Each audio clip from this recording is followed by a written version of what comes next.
This week on the Slanted Attic Experience, I'm joined by Graham, Liam, and special guest D-Mills for a jam-packed sports room. We're breaking down Rory McIlroy's historic Masters win and, yes, even letting a live Kentucky Derby race decide our college league fantasy football draft order. We dive into McCaffrey's injury woes, the Steelers' offseason, NBA playoff drama, lottery conspiracies, and what's next for LeBron and Giannis.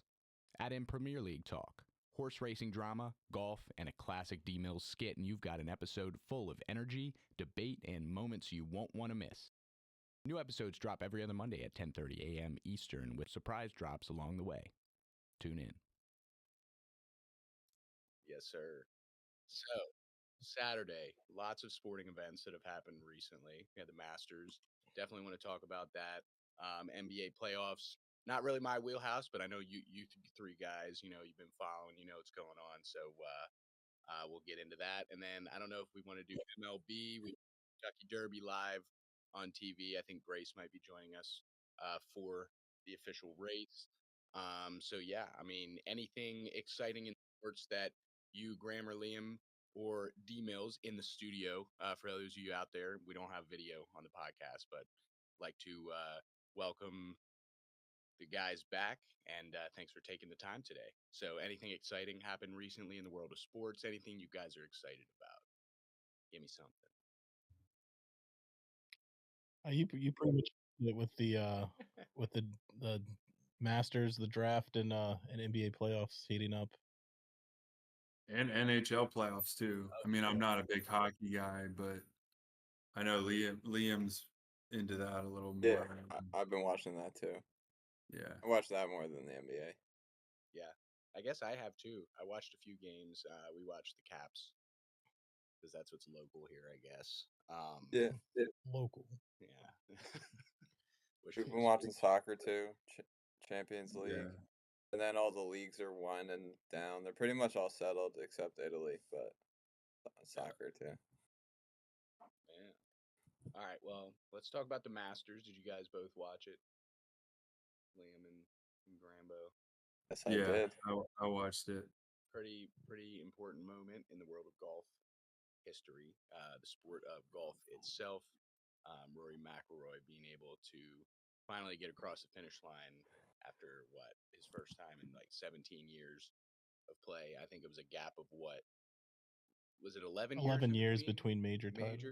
Yeah. So that was incredible. I did think he was going to choke. Honestly, I was telling Grace that the entire time. He almost did. Yeah, no, he almost did, and it was really sort of storybook in a way. I mean, he'd been knocking on the door the past couple of years. Won a few events on the tour.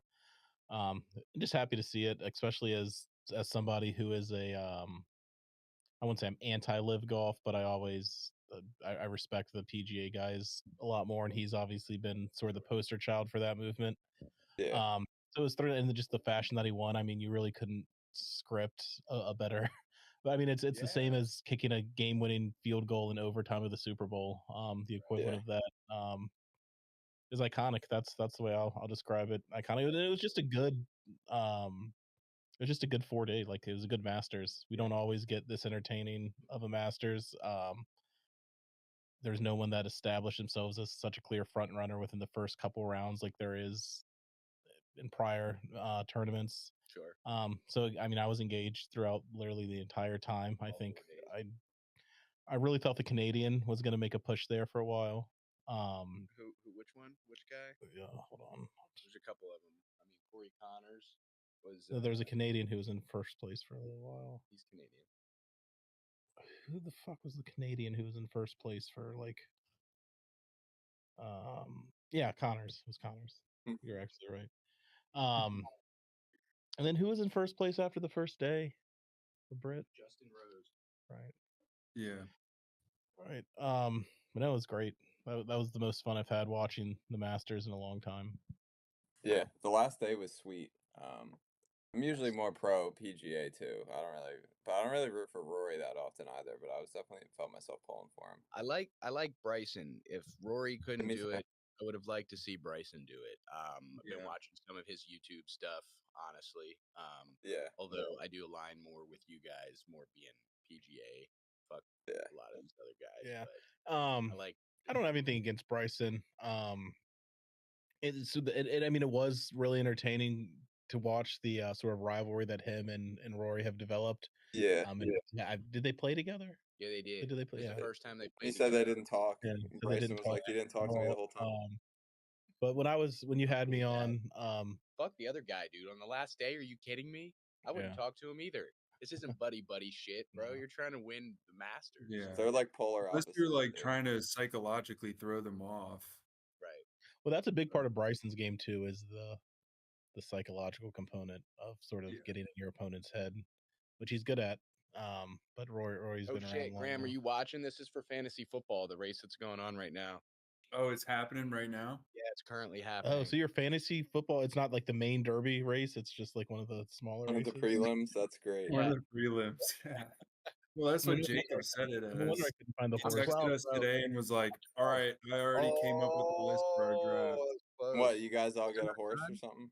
Yeah. 12. I'm 12, bro. Come on, baby. Wait, why'd you guys choose race 11 to be like your We didn't. Jacob just said it had to be 11 because they might not do race 12, which was the initial one that he sent us at like. That's the derby. Race 12 is the Kentucky Dirt, like the main race. These are Let's go Gigante, baby. Actually, he's in first. He's in first. How much longer do they have to go? Gigant. Are you sure it's not? Yeah. Gigant. What does anybody know the difference between like the rate? Like, is it by like weight of the horse or like breed of the horse? What's the difference in? Oh, I don't know anything about that. Or is it maybe it's a distance thing? What? Like maybe race 11 is a little bit longer. How's 7 doing, Tyler? We're 7. Towards the rear. Dude, 9's pushing him out, bro. Come on, running B. He's 5-1. I see 7 on the best odds. I don't see 7 on the Second leaderboard. best. Come on, Gigante. How long is this race? This is it, bro. Final stretch? Somebody's coming up. Somebody's coming up on the inside. Oh, who is it? Dude, Who is it? Oh no, dude, Gigante. Dude, they're all neck and neck. They're all neck and neck. Number 3, but number 3, number 9. Number 9. Oh, number 10. Number 10. Number 10. Number 10. Is that Grace? That's Grace. She's Jay-Z, I can hear her yelling. That was about as good as it gets for horse racing, I feel like. Fuck. So if you could have gotten the volley, the What announcing. number, dude, if I got like number 5 though, Spirit that's of perfect. St. Louis. That's perfect though. 5th pick. Yeah, I had first 5th. pick in my draft, and I lost for the first time ever this year. Yeah, Graham, you had first last year. I had first pick. Yeah, because McCaffrey didn't play the entire season. Yeah, so I had first. So, that was a complete wash of a pick. And then you don't. What sucks is like you draft that high, you have to get a home run. Yeah, your first pick because you don't pick for another because of the snake. You don't pick for another 20 picks. Dude, I had the first pick, and I got Tyreek Hill. You picked Tyreek Hill? Yeah. Which obviously, and I picked Tyreek Hill, and then I picked who was the Chiefs running back who missed Pacheco. So those are like my one. Dude, I was so fucked. I picked I traded Rice in like the 7th round in our draft, and he was priming to be incredible for me. And then dude, I lost like I actually did win like the week 2 matchup, and then I went like 11 weeks in a row without winning. What number am I? And then once I was officially like statistically declared the loser, my team started to turn into like the freaking Super Bowl champion Eagles. Yeah, like, that's always what happens. It's like once I was guaranteed last place, I was dropping like 170 points a game. Yeah. I feel like that happens a lot because it's like you get stuck with a bunch of injuries and then all your guys come back or you get a couple good waivers. And then like at the end of the season, you're like doing really well. Like that's what happened to me in one of my leagues last year. It was like I started the year so bad I couldn't ever recover. But then I was hitting like 160, 170s. Yeah, and it's so it's 10, 9, 3, 2 is first, second, third, and fourth. I don't know. How do we see I always give people a lot of shit because like I've been of the opinion of like as long as you put some effort into it, you're not going to lose. Like, you're not going to come in last place in fantasy. There's always going to be like the one or two people in most leagues who just don't give a shit at all and stop trying. But I was humbled this year and learned that no, like it can very well happen to anybody, even if you actually try. Sometimes it happens, man. My team was so bad, dude. Thought I had it this year. All it takes is a couple injuries to your key players. And then like not even like injuries to like you're like I had Tyreek Hill and Tua got injured early in the season. And I mean, they didn't have anybody that could throw him the ball. And before I ended up trading him. Who did I trade him for? I can't remember. Some couple running backs. I took McCaffrey, and he just didn't even. He was on IR after like the second week. Well, and the thing is too. So I was about to pick up Jordan Mason, but then somebody had someone like picked him up before I could get a chance to pick him up. Yeah, that's the other thing that sucks. Is like you're like for the first couple weeks of the season, you're so low on the waiver wire that you can't make first pick. Yeah, you have last waiver. So like I was trying to get Jordan Mason, and somebody picked him up on waivers before I could get him, and then I wrote him out week 1 because I was like, all right, I'm just gonna play McCaffrey first week. Like it was a Monday night game. If he doesn't play, he doesn't play. I'll just take the L, but I wasn't going to bench him. And then that screwed me because I lost week 1 because I didn't start somebody else in his place. But yeah, that does suck. Yeah. But it was a Monday night game. So it was like I didn't have once all my players played and then he was ruled out, I was screwed. I was like, they like hit his injury. It was garbage. It was garbage. That happened to you too, right, Liam? Yeah, they like didn't. They were like, he's gonna play, and then suddenly he was like out for 3/4 of the season. I was like, well, you gotta be kidding me. Should have took like literally the Friday before or it might have even been Saturday. They were like, "Oh, he's playing. He's playing." Yeah, I actually was like he got upgraded from questionable to probable. I think. And then he missed 9 weeks or whatever. No, he missed like 12 or 13. He missed almost the whole season. Like I think he came back for like the very end of the season. So who's the number 1 pick this year? Saquon? I think it's got to be Saquon. That like Jamar Chase. Jefferson, I think, is Jamar Chase. Here. Dude, I gotta say, last couple of years I keep taking Hurts. He is such a good fantasy quarterback. I had him year before he last. He gets so many push touchdowns, and that 6 points every time is just beautiful. Yeah. So it's Chase. Top 4 are considered Chase, Barkley, Robinson, and Lanton, Justin Jefferson. Yeah, Bijan's nice. Yeah, I had him as a rookie, and he did really, really well. I took Bijan last year. What did I have? 4 overall, I think. I took Bijan. I said I feel like he's always going to be capped a little bit because they run a 2 running back system. So he's never going to be like the guy getting all the carries. It's so tough in fans. Like outside, like the top 3 who are going to do amazing. Like it's such a gamble. Like they have Gentry, the rookie out of Boise State. Yeah, Ashton Gianti. Janty. I don't know. They've got him as like the 7th top pick in the draft, like a fantasy player available. Like that's such a gamble. Like did you guys see his contract he got? No. I think he's like the 2nd highest paid running back in the league right now. Are you serious? Yeah. So that actually makes sense because the running backs are like a really unique position, especially when it comes to like salary, because they're high volatility. They're high volatility. Yeah. So you are going to see running backs get paid much earlier in their career versus a lot of other positions, because a lot of times after like your first contract, you're so beaten up that you're disposable. Like a good example of that would be I give you a poor example. Frank Gore. Frank Gore. Man's got hella longevity, bro. What do you play, like 18 seasons or something? Yeah. Well, yeah. No, so running back is like the most disposable position in the NFL, with the exception of a generational talent. So that's why you see them get locked up on these big contracts early. No one's going to want to trade for them. I'm trying. Who is that running back from Los Angeles a couple years, like 5 or 6 years ago, who was like the best? Gurley?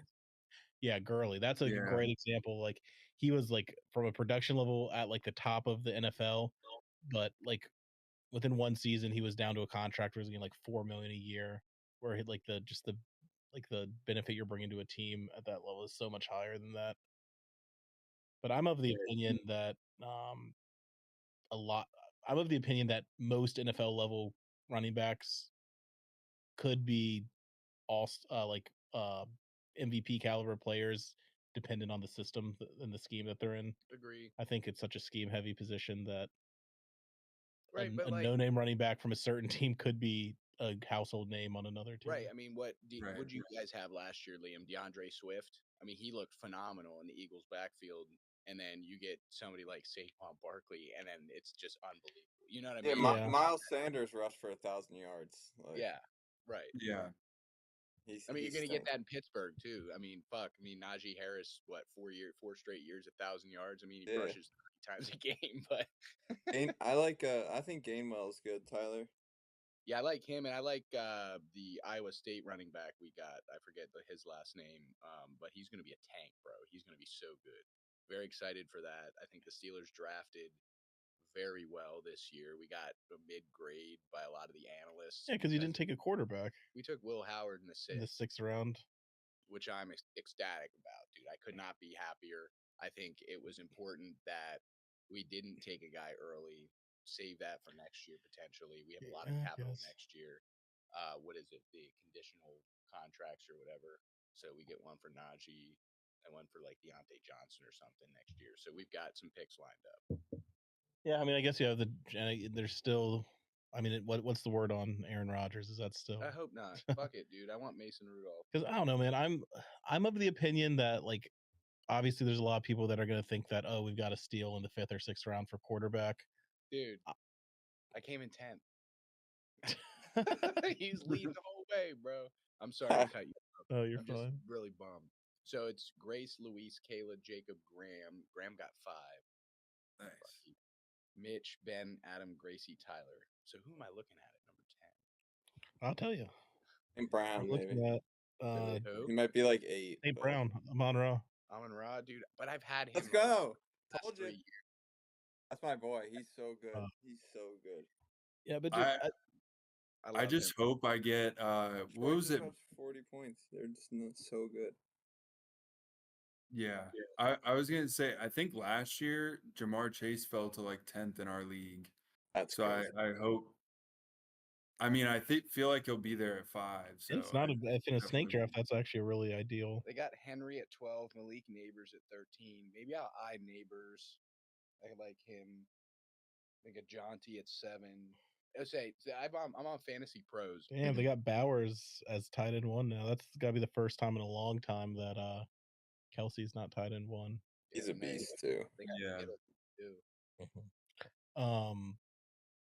But to circle back on what you said about Will Howard, I like Will Howard. He's got the attitude, baby. So I guess I'm just of a slightly different opinion. It just seems like there is some sort of misconception in the NFL that NFL organizations don't properly know how to evaluate the quarterback position. And that's why you see so many people get really excited about these late draft picks, thinking they're all going to turn into the next Tom Brady. The fact of the matter is, if you look at all the starting quarterbacks in the NFL, there's only 3 quarterbacks who were not drafted, or there's only 3 quarterbacks who were drafted outside of the top 50. So like the notion that NFL doesn't know how to properly evaluate quarterback talent, I think is a little bit bogus. There's always a chance, but like you could say that about any probably position, the diamond in the rough. I agree with you. I'm not like overly. And that said, do you know who the 3 phenomenal? Do you know who the 3 quarterbacks are? I'm just excited. Well, it's Brock Purdy, Russell Wilson, and Dak Prescott, right? Or Kirk Cousins. Kirk Cousins, yeah. Yeah. Taken in the 5th. No, because Cousins technically isn't a starter right now. He's not a starter, and Russell Wilson isn't technically a starter. Right. So it was and I mean those are all valid. Oh, okay. Well, it's Brock Purdy and Dak Prescott for sure, right? Right, and Jalen Hurts. Jalen His Hurts. late Yeah. second round pick. So Yeah. I don't know. I mean, I'm not expecting him to be like a Brady, like you said. I'm just excited we didn't take a guy early because I think next year is more saturated with quarterbacks. I think we have more draft capital. Yeah. I think we can properly evaluate where the team is at. I know we've got some aging players, but I think if we get our guy next year, there's a possibility of a run in the next 2 seasons, and then we have to reevaluate where we're at. Yeah, and it definitely seemed Because like Mike Tomlin had wanted absolutely nothing to do with Sanders. Oh yeah, Wouldn't have touched him with a 10-foot pole. No. And going back to what you said, D Mills, about like the quarterback position being heavily like first rounders, and I also think there's a lot of guys that like the big problem is that they're not in the right situation. Like we talk about running backs being in the right situation where you got a good O line, like that applies to quarterbacks too. So you see a lot of guys earlier in their career who didn't have the same opportunity. Like Sam Darnold is a perfect example. He was kind of bounced around, didn't really find a place, and then found the perfect situation in Minnesota and had a career year, one that got him a massive contract to the Seahawks. Now, I don't know if he's going to replicate that success, but you could say the same thing with Baker Mayfield too. Like a lot of guys that we may consider busts, like down the line, years from now, we'll say like, oh, now I see it. They just needed to be given the right opportunity. Like it feels like you have these young kids who are put in like win now. Like you have these struggling franchises who go like into a win now mode, and they obviously use all their draft capital and resources at the quarterback position when oftentimes, as we all know, that's not it's one piece of the puzzle. right. Sam Darnold could have been an amazing rookie. He could have been rookie of the year with a good offense. He had one of the worst offensive lines in football when he was a rookie. Yeah. You know, Yep. That's why you see like the old guys have some success in the shitty offensive line situations because they know how to manage that. The Andy Dalton for Bryce Young is a good example of that. And then he got some time to learn how to, properly understand that style of offense, which is just get rid of the fucking ball as fast as you can, right? Because you got no protection. And then we see he developed a little bit. He learned about the game, and they're building around him. So Right. Well, and that's one thing I like about what the Panthers are doing, at least for now with Bryce Young. It's like understanding that it's not going to be you only get 2 years and then you're out. It's like, no, this is an investment. We're planning on having you here for a long time. We understand that it's going to take an adjustment. And for him, it was a bigger adjustment than other guys. But also, too, I think there's when you're a young quarterback, there's guys that jump out of the gate and are really good to start with, but then they kind of fade over time as other defenses, teams start to figure them out. And it's like you have to keep evolving as a quarterback. That's why Tom Brady, Peyton Manning had such good success because it wasn't like they would be playing against the Ravens, and if they came out with the same game plan that they had last week or the week before that, the Ravens are going to eat that up. They're like, "Oh, I watched this on film last week. I know exactly what you're going to do." right. So it's like which is why you have someone like I feel like a good example of exactly what you're alluding to, Graham, would be like a Brock Osweiler situation, like a young. I can't remember if he was a rookie or second year when he was sort of thrown into the starting. Was it in Denver? In Denver, yeah, Denver. Yeah, so like I feel like that's a good example. Like he had the tools to like make an impact right away, but not not high enough of a football IQ and not high enough of a skill set to sustain that into like a long career. So that's one player who I think would be a perfect example of exactly what you're alluding to. I'm sure there's more. I'm trying to rack my brain to think of some. Well, even like, I mean, obviously there were other circumstances, but somebody like Colin Kaepernick, like he kind of faded over time. Like he had this huge peak where he was throwing for 300 yards, rushing for 100 yards, like had the read option. and then teams kind of started to figure him out. He got hurt. He had the, kneeling for the national anthem, obviously, that kind of kept him from becoming a backup somewhere. But I mean, by that point, he was already lost his job and was already Right. And that sort of goes back to what I was saying about like the NFL knowing how to evaluate the quarterback position really well. Because obviously if if there were teams that believe that Colin Kaepernick was capable of recreating the same magic he had during his Super Bowl run in San Francisco, I have a hard time believing that there's any team in the league that would have passed him up because of his off the field issues. Right. He would have been a starter immediately if teams actually believed that he was capable of that same level of performance. Yeah. And like what Graham said, he probably could have been a decent option at backup, but when you get to that level, the off the field issues do make an impact. Yeah, I do think it's where like the media comes in on like your opinion of quarterbacks a little bit, because I feel like guys will have like a really good year, like Jalen the first year they went to the Super Bowl and lost to the Chiefs, or CJ Stroud, and then suddenly they're like the next big thing and they have a slump of a year, and now you're like, oh, is this guy bad? Is this guy good? Or maybe you'll just like write somebody off right away, but they're like a decent quarterback, but they're stuck in just like their media perception of like being good, or like now they're a bust, instead of just like letting the kid develop and like actually breaking down their game and developing. They just immediately, obviously the media is always going for headlines, but I definitely think that can like skew the perception of quarterbacks. 100%. I mean, after like 2 years, if they don't have immediate success, they're like thrown to the curb. I mean, especially you, Zach Liam. Wilson. I feel like Or Baker. in Philly, dude, you guys deal with it the most. I mean, Daniel come on. Jones. I feel like you any guys New York, Philly fit quarterback, around.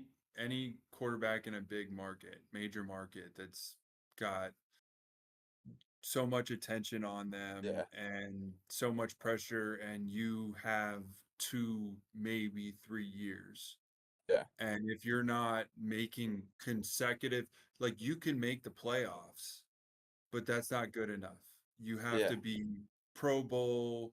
You Right. have to show that you can lead your team to the playoffs and be, not just somebody that has one good year. Like even Mitch Trubisky made the Pro Bowl. The Bears were like 12 and That's who I 4 was one trying to year. think of was Mitch Yeah, they should have Trubisky. beat the Eagles, and then they lost on the double doink, so he could have been Yeah. playing in a Probably the divisional double playoff game. Yeah. And then he had one more year as a starter and was gone. Like that, even the year after they made the playoffs, like you have one bad year, you're out. Yeah. And I think Like, that was his 3rd or 4th year in the league. Like, yeah. so Alex Smith's another guy Yes, who the like bounced around. margin of error. Yeah, Alex yeah, Smith. Was It's a good name. successful in a lot of places. Yeah, yeah. so it's Well, like he can't afford to started have a bad in year until like your 6th or 7th year in the league.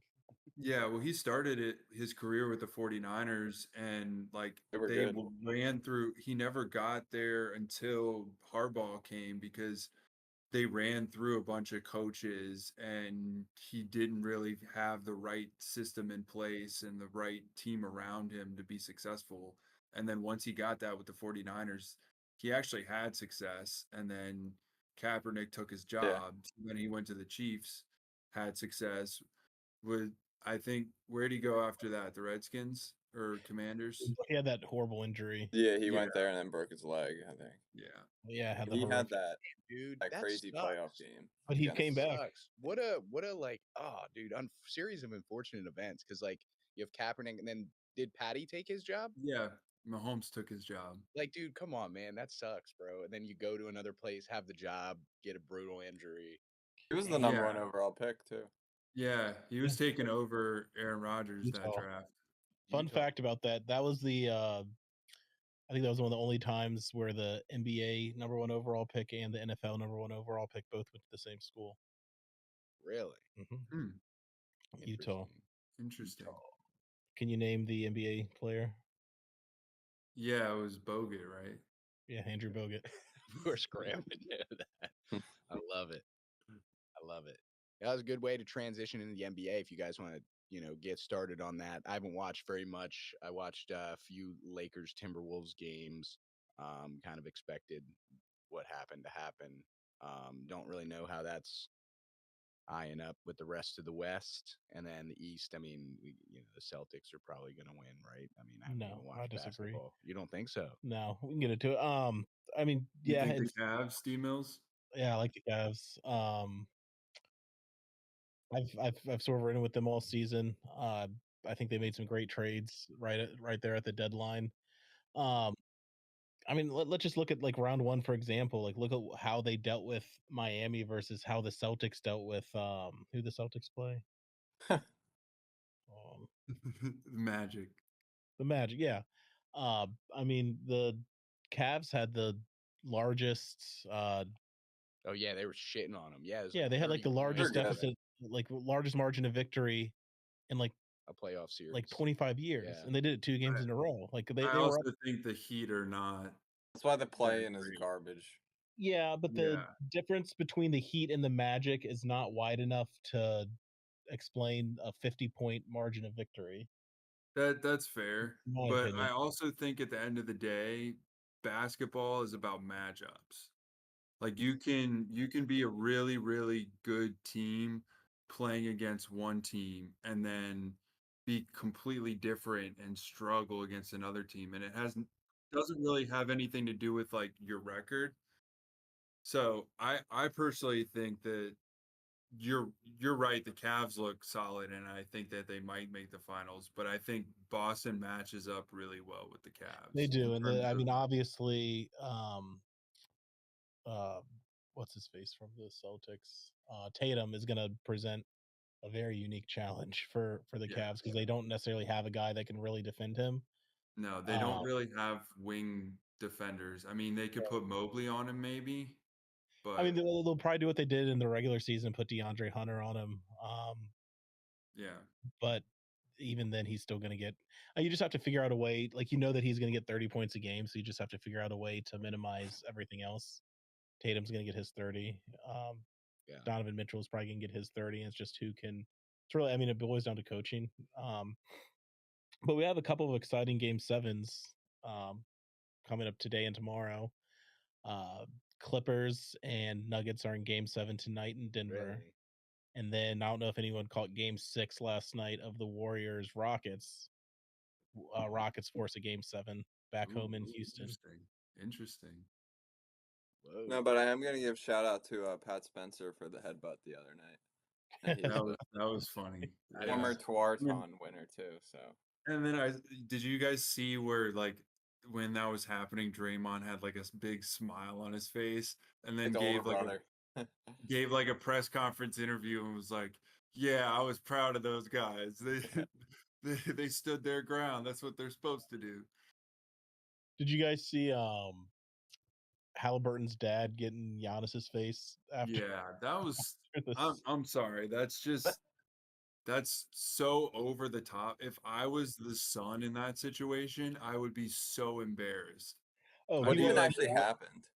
So on the court, the dad, or no? Yeah, he went on the court and had like a big sign, and then went up to Giannis like right after the game and started like talking to his face, talking in his face. It was a dramatic ending. I think Halliburton actually hit like what ended up being like a game-winning shot to end the series. I saw that.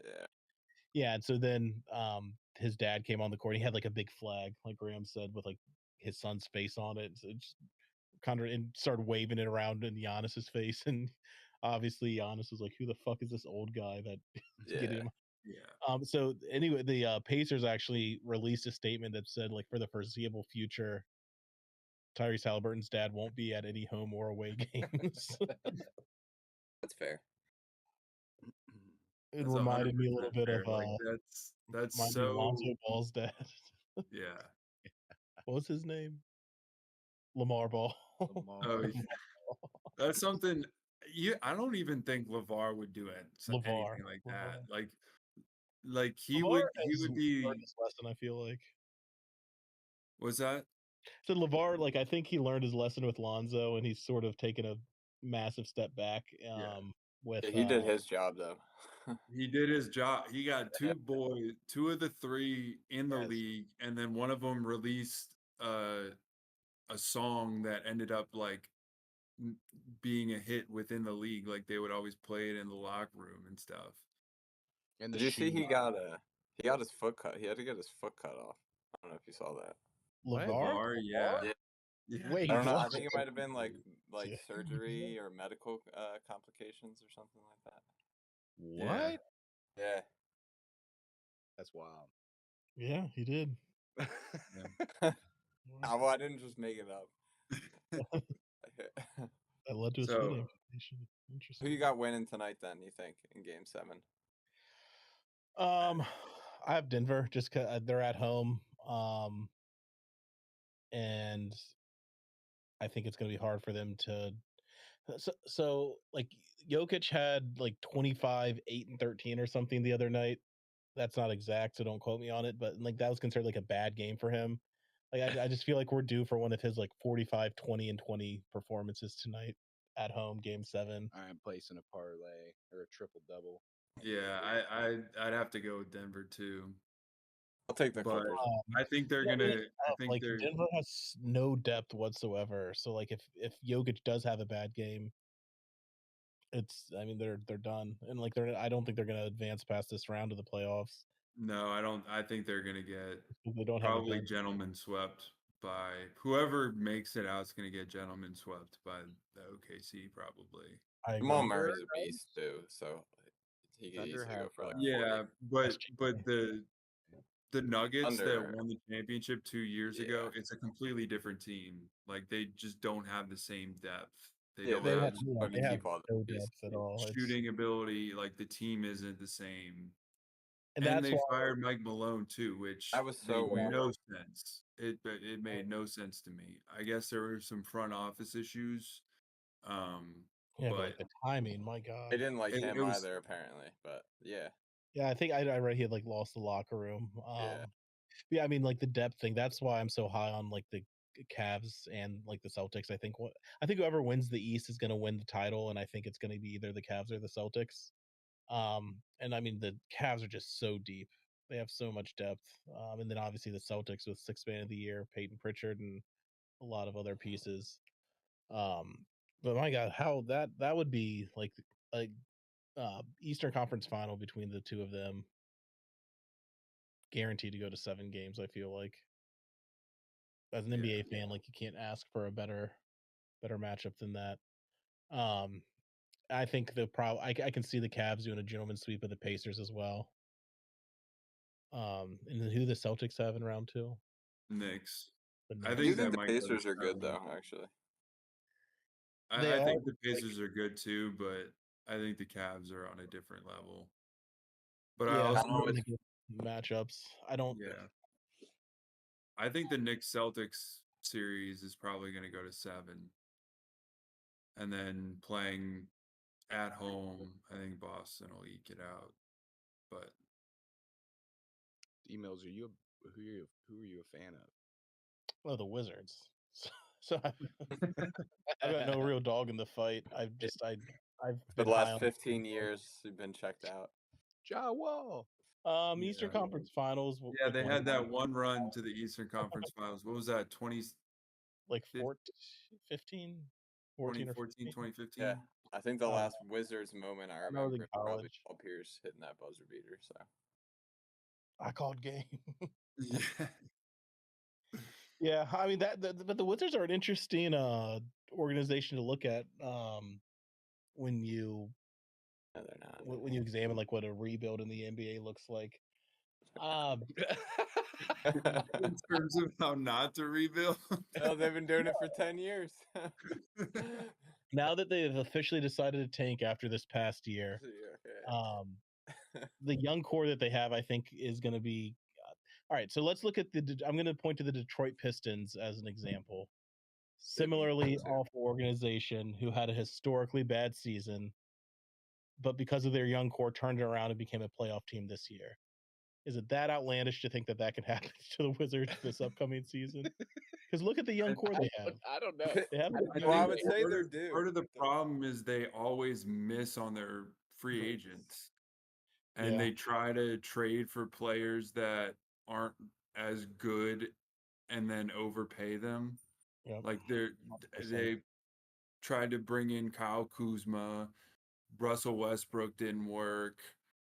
Bringing Jordan Poole, like all of these guys, they had the ability to take the next step and they just didn't. Now, maybe they can pull off a big trade, but it doesn't seem like it seems like it's the organization continually reaches for players and overvalues them. Yeah, no, yeah, like a Jordan Poole trade for his ridiculous $90 million contract. Yeah. They just need some luck in the draft, man. It's like every year they're like one draft ball away from getting the #1 overall pick. Like Cooper Flagg could turn it around. Yeah, he for sure could. I think if y'all get Cooper Flagg, it'll only be a matter of time where you'll be where the Pistons are. Because that's what happened with the Pistons were able to get Cade Cunningham. Right. And then added a couple pieces around him through draft picks to Jalen Duren, the Thompson twin.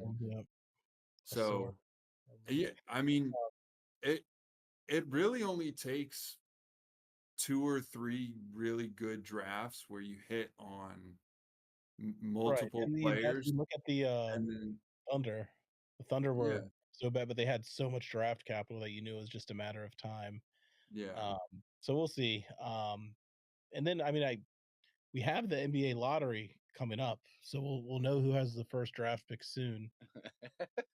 Remind me again how that works. It's literally exactly what it sounds like. It's a fucking lottery. Yeah, but it's only the top 6, isn't it? No, like the top 14. 14. Yeah, but the 14th, like the lower the position, the lower you have a chance of getting. So like the 14th seed team will have like a 1% chance of the number. I think it's even less than that. Yeah. So, but there's a tie. Like the top 3 are like the like the Wizards, the Hornets, the Pelicans, and the Jazz all have like a 14% chance, and they're tied for like the highest odds of 14%. Yeah. No. Are So you I pro lottery, or would you rather just have it be record? Fuck that, dude. No, because pro lottery. I think it makes it more fun. Yeah, it de-incentivizes tanking to an extent. The NFL doesn't do that. People don't really tank in the NFL like that. Yeah, but I feel like it's a little bit different because there's less games, but also it's like as a football player, you're playing for your job more than you are in the NBA. Not saying that NBA guys don't go 100% all the time, but it's like but you have like if you're a young team that's struggling, you have 5 young guys who are on their rookie contracts for the next 3 years. Right. You're going to play those guys rather than playing like some veteran guys where you're going to be pretty much the same record, maybe a little bit better. Right. But you're giving your younger guys the opportunity. Yeah, your younger guys are still doing their best. They're just not good enough to have that good of a record yet, and you're purposely not making moves to get a great player. I would say it hurts teams like Washington and stuff though, where maybe they should be getting the first overall pick. And I can't remember, but I don't think the Spurs had the best odds. They might have, but I don't know if they had the best odds. And then like they end up with a Wemby after having one kind of bad year when the Wizards for 6 straight years. The Wizards were one don't ever get an opportunity for the top pick because the lottery screws them out of it every single time. That brings up another interesting point, though. I've read, and I don't know if any of you guys have read any similar stuff, but there's like long been speculation that there's some serious like rigging going on.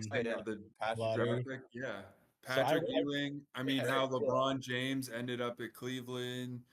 You could even go into like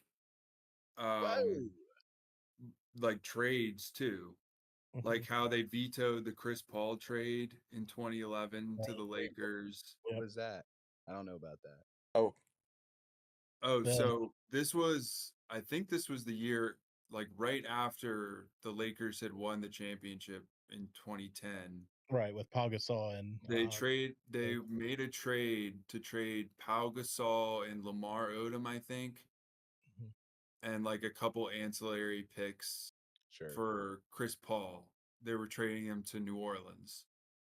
And the NBA stepped in at the time because they technically were the owners of the New Orleans Hornets at the time. And so David Stern said, no, we're vetoing this trade because they felt it was too unfair. They weren't going to give away Chris Paul. And then they traded like Chris Kobe and Paul Chris to the Paul. Clippers. Yeah, like prime So, Kobe and Chris Paul on the same team. Would have been sick. Yeah, so I read something that is one, I can't remember who, but there's some NBA insider who has released his thoughts on social media that says keep an eye on the New Orleans Pelicans. That's who he thinks the NBA is going to rig the lottery in favor of this year. So they're gonna get because like they've got Zion. By who, now like, he'll play games so they have help.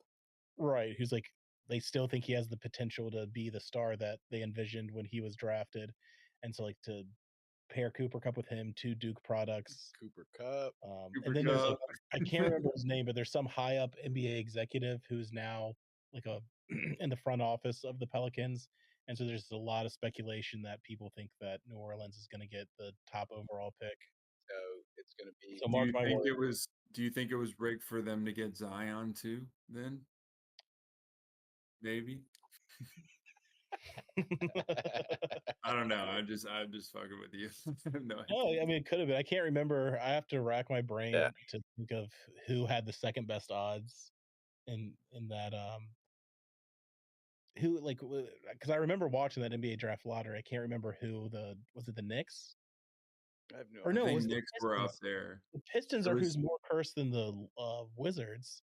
The Pistons have had the top odds in like 5 of the past 7 drafts and have never gotten the number 1 overall pick. It happens in hockey a lot too to people. Yeah. Well, I mean, at the end of the day, your first overall, you have a 14% chance. You don't really have much greater of a percent chance than second, third, fourth, fifth.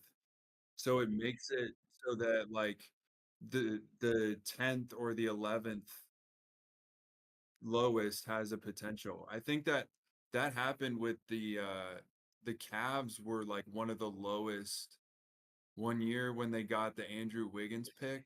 Yeah. Or I think they were like the Kyrie Irving pick. Or was that no, the I Kyrie think they were Irving trash, but they were bad. It But was yeah, one of those years. One of their number 1 overall picks, they had like a 4% chance of getting the. And the same thing actually happened to the Wizards when John Wall was drafted. They got him number 1 over. They had a very small percent chance of winning, and they somehow ended up with it. But or could really hurt if you should be like 4 and there's a really good guy at 4, but then you drop to like 8 or something like that. Yeah. I mean, you could always trade back up, but then like with the NBA especially, if you're trading up, you're likely having to give up something pretty. The thing about the NBA is like, the draft really only matters in the NBA for teams that are like actively in a rebuild. If you're already a playoff caliber team, the draft really doesn't matter that much. You already have your foundation of players, and you'll have enough of an arsenal to be able to make moves to acquire players to improve. I do agree, but I also kind of disagree because I think as a good team, it's still important to draft really well because generally, if you've got a really good team, you can only pay so many guys. So the guys you end up not paying are the older veteran guys. So like if you can continually like rebuild while you're also still a good team and have like other guys that can just come in, like for example with the Celtics with Peyton Pritchard, like it took him a little bit of time, but he just wasn't getting the opportunities because the team was so good. But him now winning 6-man or potentially 6-man of the year, he won it. Yeah.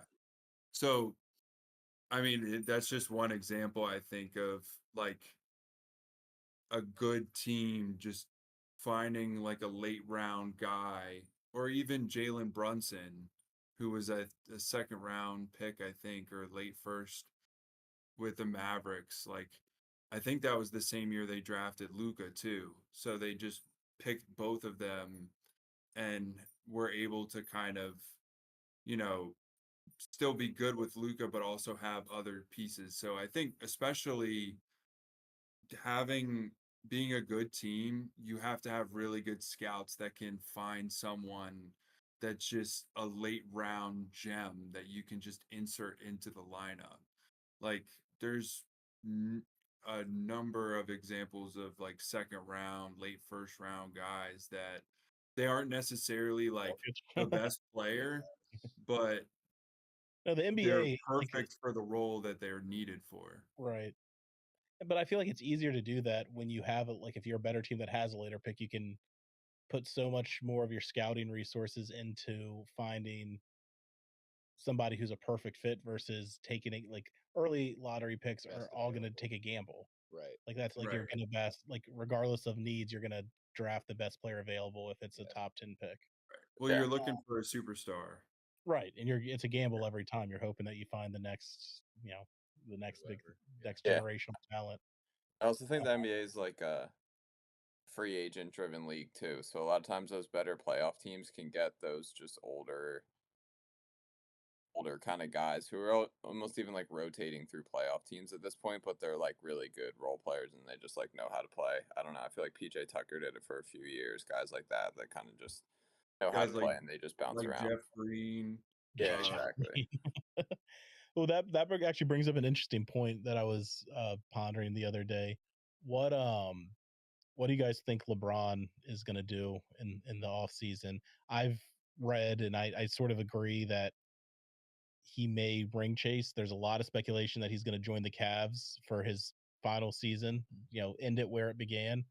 I'm personally of the opinion that there's probably no one that deserves to ring chase more than LeBron at this point. What do you guys think? Well, I don't know if going back to Cleveland would really be ring chasing. I know they had a really good season, but it's not like they've been to an NBA Finals or something like that. But they're better than the Lakers are right now, I guess. I don't know. I kind of see They had the playing with second Luka. best record in the NBA. I feel like a team that won 60 some odd games like they did, adding LeBron is only going to hopefully improve it. But I mean, you've seen scenarios where all stars in their twilight years join a team and it's more detrimental. But I'm just curious of what everyone thinks, whether or not he's going to stick with the Lakers. I mean, I've really liked watching LeBron and Luka together. But LeBron has pretty much he hasn't confirmed, but he's seriously hinted that he has one season left in him. Yeah.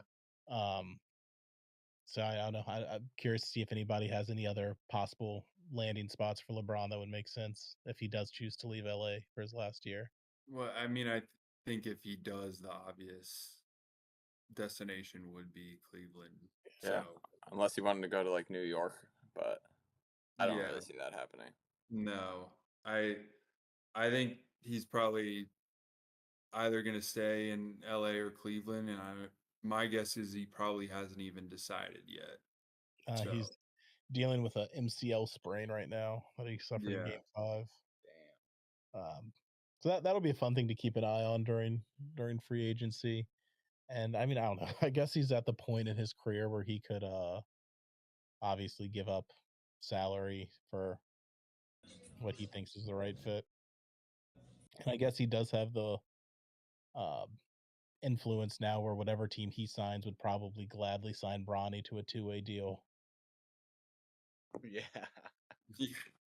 Bronny going to Cleveland. Which I don't think is as bad as a lot of other people make it out to be. Like the thing you have to understand about the NBA in particular is that nepotism is rampant throughout the entire NBA, particularly in like front offices. It's like it's always too. So like when we fought, like we just don't see it that much with players because there's not that as many opportunities. Sure. But like now that we finally saw it with like clearly it was nepotism. Obviously Bronny would not have ever ended up on an NBA roster with any other if his dad was anybody else. Yeah. But like I actually have the opinion that LeBron has brought enough influence to the NBA and done enough good for the league that it's not that big of a deal. Like Yeah, how I kind of agree like with that. nepotism exists. I mean, NBA, but like all aspects of business. Like where I work, my fucking boss has a kid who has a job they probably don't deserve. You know, Sure. how is Yeah. it any different? Also, like you could argue this already kind of took place with the Antetokounmpo brothers, 100%. Yeah. with Thanasis being on the team. Right. I mean, obviously, you could argue he's maybe an NBA player, but at the same time, like He has as a a lot more job star, you security have as well. that power Yeah, because exactly. It's not like that bad. Like if you really right, want LeBron, like not only is LeBron going to make your team instantly a playoff team, but just like the financial gain that you're going to get from having LeBron on your roster, it makes it like yes, have the kid as the 15th player on the bench on a minimum salary. If Right. it means that you get LeBron on your roster, who cares? right. You're never going to use that Also, 15th player anyways. exactly, you're not going to use him, and he provides a benefit to your team by like having camaraderie with someone else on the team. He's going to be like a very good teammate because you know that his brother is on the team. So 100%. and his brother's the star of or his dad's the star of the team. You know, it's like that connection and it creates a camaraderie within the team itself. So Right. You want your stars to be happy. yeah, Okay. exactly. Yep. I would have to agree. I don't know, man. I don't know. This is probably the least amount of NBA I've watched the past like 5 or 6 years. So very interesting hearing y'all fill me in about everything. I mean, I'm assuming the Sixers are out.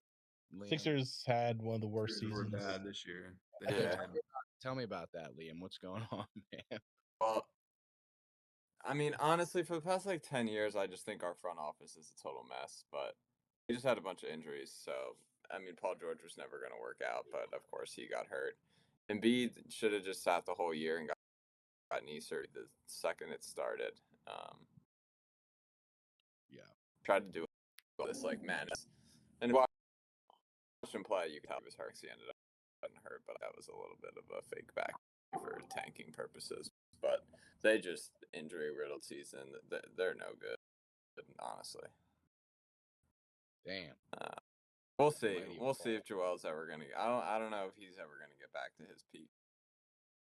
Do you I do think you he'll keep him though? Like, is that something that's still like a long term option for Philly? Like, I don't know, man. Right Why now, still even half these I keep him. showcase a keep couple him for games and then sure. trade his ass? You know? Oh, Yeah, you think I you'll think keep I'd him? keep him. I don't Um, know if I'm Philly, I might Great. consider trade. Yeah, one other point I'd like to get the group's opinion on for the NBA, and then we can move on since it's been pretty NBA heavy. Yeah, sure. It's pretty widely speculated that Giannis has played his last game as a Buck. So curious what everyone thinks a potential landing spot would be for him. That's interesting. Part of me thinks that the Warriors would be a great fit. That's the front runner that seems to have been established as the Warriors. That's kind of what I'm thinking. Me too.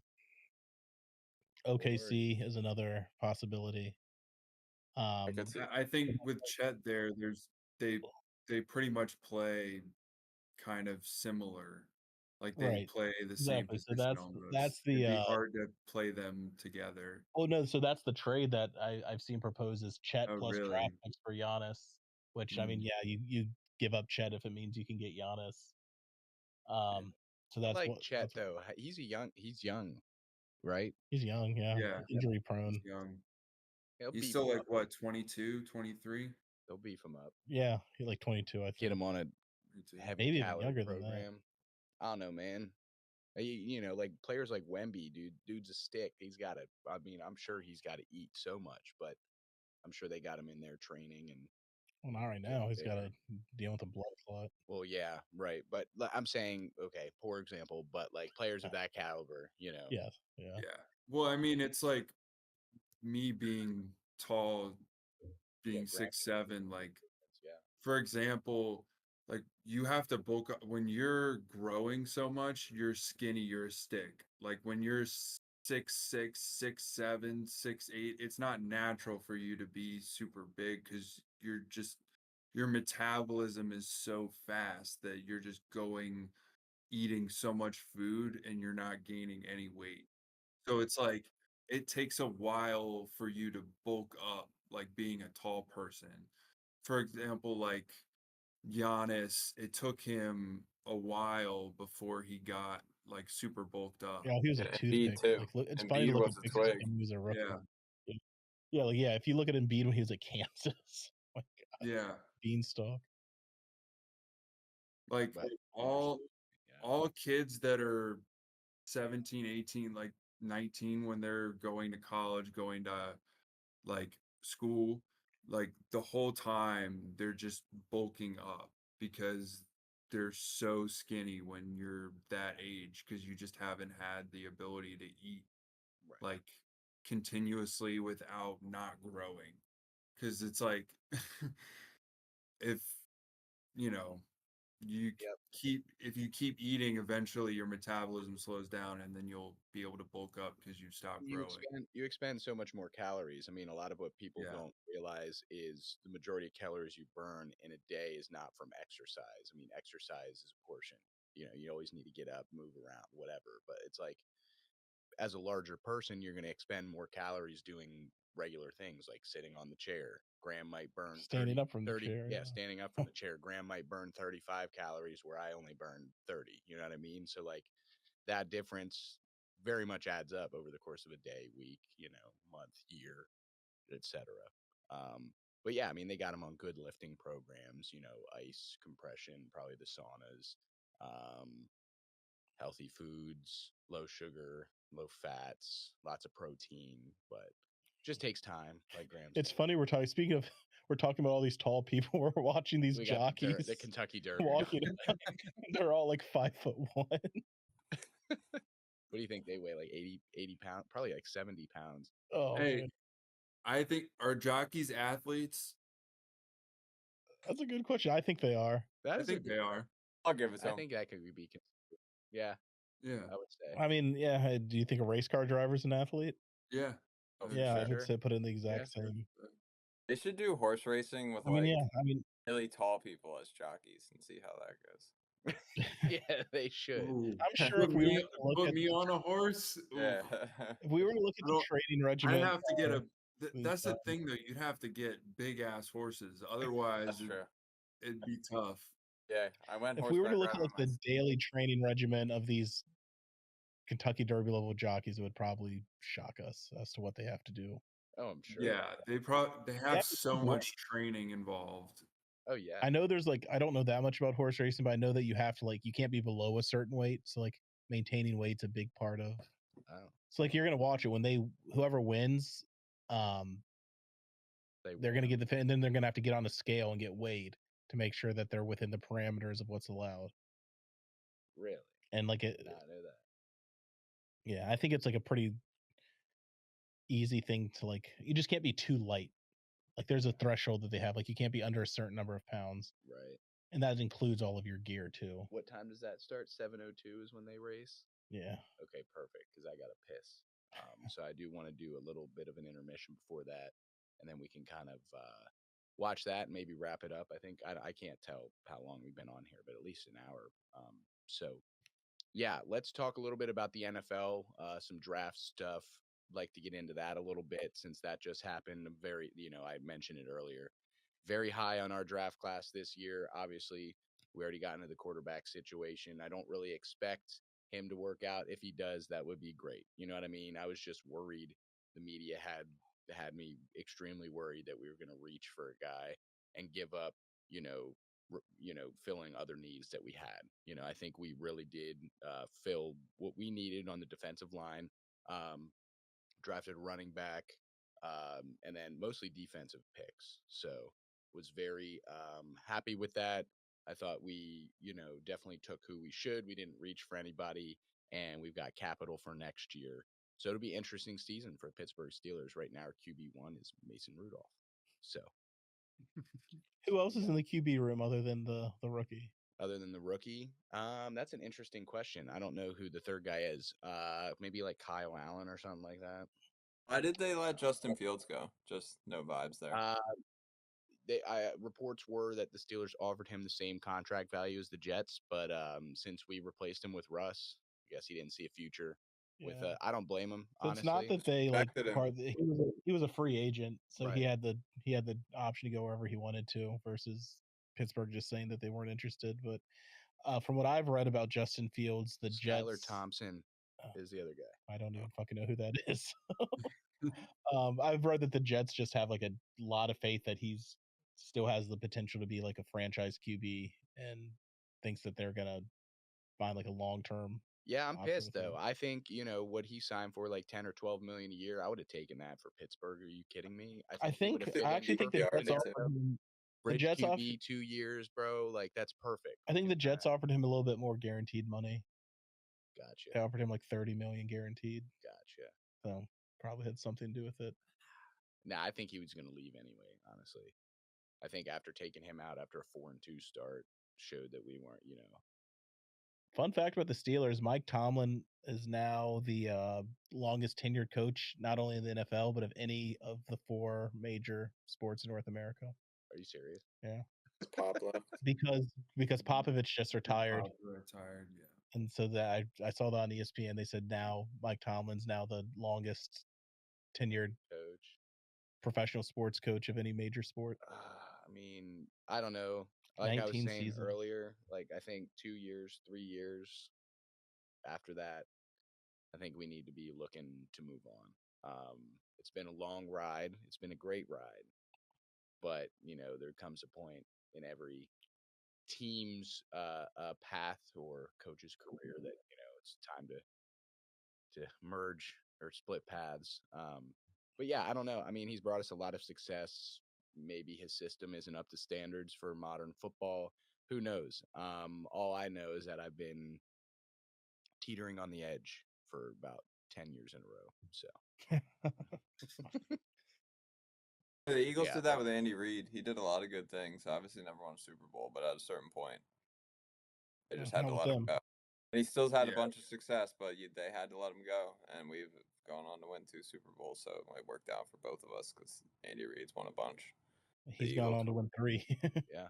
So, I mean, like, it's happened before, but I don't know, man. Like, I'm just not convinced. Like, I love the stout defense and trying to play a young offense. Like, I love that about us and trying to figure it out. I just hate, like, run, pass. And we've been doing that for so long. It's like we have no creativity on the offensive side of the ball. I don't know if Tomlin's curbing that or like it's been our lack of offensive. Like 1st and 10, what's going to happen? Yeah, 1st and 10, what's going to happen? Oh, we have a 3rd and 7 every time. It's like I really don't think y'all have had any weapons for a while now, too, to be 100% honest. Agree. I mean, we've had marginal Deontay Johnson for a while. Pickens is nice. Like, I like him. Having DK come in is great. This young guy from Iowa I like, but we'll see. I forgot DK. Freiermuth, the tight end's not too bad. Freiermuth, yeah, he's good. I mean, he's, right in the middle of the pack, I'd say. Like, he's nothing, like, exceptional, but we locked him up. Great player, great locker room atmosphere. So hard to argue. Well, you also have to look at like from a blocking perspective, he's actually one of the really good tight ends too. Yes. Yeah. I agree with you, Tyler. I know you guys always are like a defensive identity, but watching your offense, like I don't know like what your offense is or what they're trying to do or what they're, You said it. I mean, we have no identity. That's the problem. I mean, another problem is injuries. We have 2 guys on offense that we drafted last year, 1st and 2nd round. They got hurt preseason and first game of the year. So it's like debuting all over again, right? So that should help. But yeah, we've had no offensive identity since Big Ben left. It's kind of like he said he was on his last leg, and then all of a sudden he said he was retiring. No, like I feel like you knew he was kind of moving out the door, right? And we made no plans or preparations to do anything except for draft Kenny Pickett. And I mean, we saw how that worked out. So wearing his jersey for those of you out there on the well, I guess we don't have video on this one, but yeah, for all you listeners out there, I'm wearing my bright yellow Kenny Pickett jersey. He will be representing the Browns this year. Maybe. Maybe. Depends how many quarterbacks they keep on the roster. I mean, that's I would like to talk about that real quick too, like the Shador thing. How would you feel if you were Dylan Gabriel? The Browns called you up the day before and probably put all the faith in the world in you and told you that you were their guy, only to draft another quarterback in round 5. I mean, I'm curious what the Browns' in game is. Obviously, I don't think they're going to keep two rookie quarterbacks on their roster. Like, are we looking at a real possibility where Shador Sanders doesn't make an NFL roster? Or if, he was hyped as the best quarterback in the class, is it possible that he competes and makes the roster and the 3rd round draft pick, Dylan Gabriel, is not on an NFL roster? Or do they keep both of them and let them kind of compete it out throughout the season to see who ends up becoming the starter the next year? Is this like a year-long thing, maybe? Right. Dude, who knows? Because why would you commit that capital on a quarterback, on 2 quarterbacks? Well, that's the one advantage. That is the one advantage of taking like the late gamble on Shador, is that you get him in the 5th round. There's 5th round picks who don't make their NFL rosters regularly, so you don't. If you take the gamble, if he turns out to be the elite quarterback that some people think he can be, great, you got him for a steal. If not, you only have to sign him to a 1-year deal, and he's no longer your problem after that. But yeah, I mean, you assume they're going to keep 3 quarterbacks on the roster, so I think it's safe to assume that what's his face? Watson is not going to play this year because of his Achilles. So are you going to cut either Joe Flacco or Kenny Pickett? I think probably Joe Flacco is the logical option. So who's going to start, baby? Kenny Pickett. That's what I'm saying. It's just interesting. If I was Dylan Gabriel, I would be so fucking furious that this team drafted me 3rd, and they called him up and told him, you're our guy. We're gonna build our franchise around you. Instagram page. Their Instagram page is all Shador Sanders too. Yeah, less than 24 hours later, Shador Sanders. And it's funny because didn't Dion make some sort of comment that sort of alluded, like sort of like an Eli Manning situation, like, oh, if we don't think it's the right fit, we're not gonna go to a team that we know is not a good fit. Right. From what I understand, that comment was directed at the Browns, being one of the teams. Yeah, I saw that, but the tweet was from like 2018 or something. Okay. But for them to turn around draft, I just thought was hilarious. I mean, I actually thought the Eagles were going to pick him, and then Cleveland traded. I thought the Steelers were going to pick him. I thought so too, and I was just hoping, like in the 4th or 5th round. I would have taken him that late. No, I don't think he was because it's a game. Like, you take 5th or 6th round, I would have said screw it and pick him. Yeah, if he sucks, you cut him during training camp. Like, it was only the first 3 rounds. Backup QB, trade him or something for a 2nd round. Yeah. What do you think of the prank call? Prank calls. Dude, apparently it's leaking that it was a ton more players too. Yeah. Jonty or whatever, and told him he's getting traded to Dallas, I think. And then I heard the tight end from Penn State. Yeah, Tyler Warren. Yeah. Washington's tackle that they took had this. Dude, that's crazy. Oh my god. Honestly, I don't know why.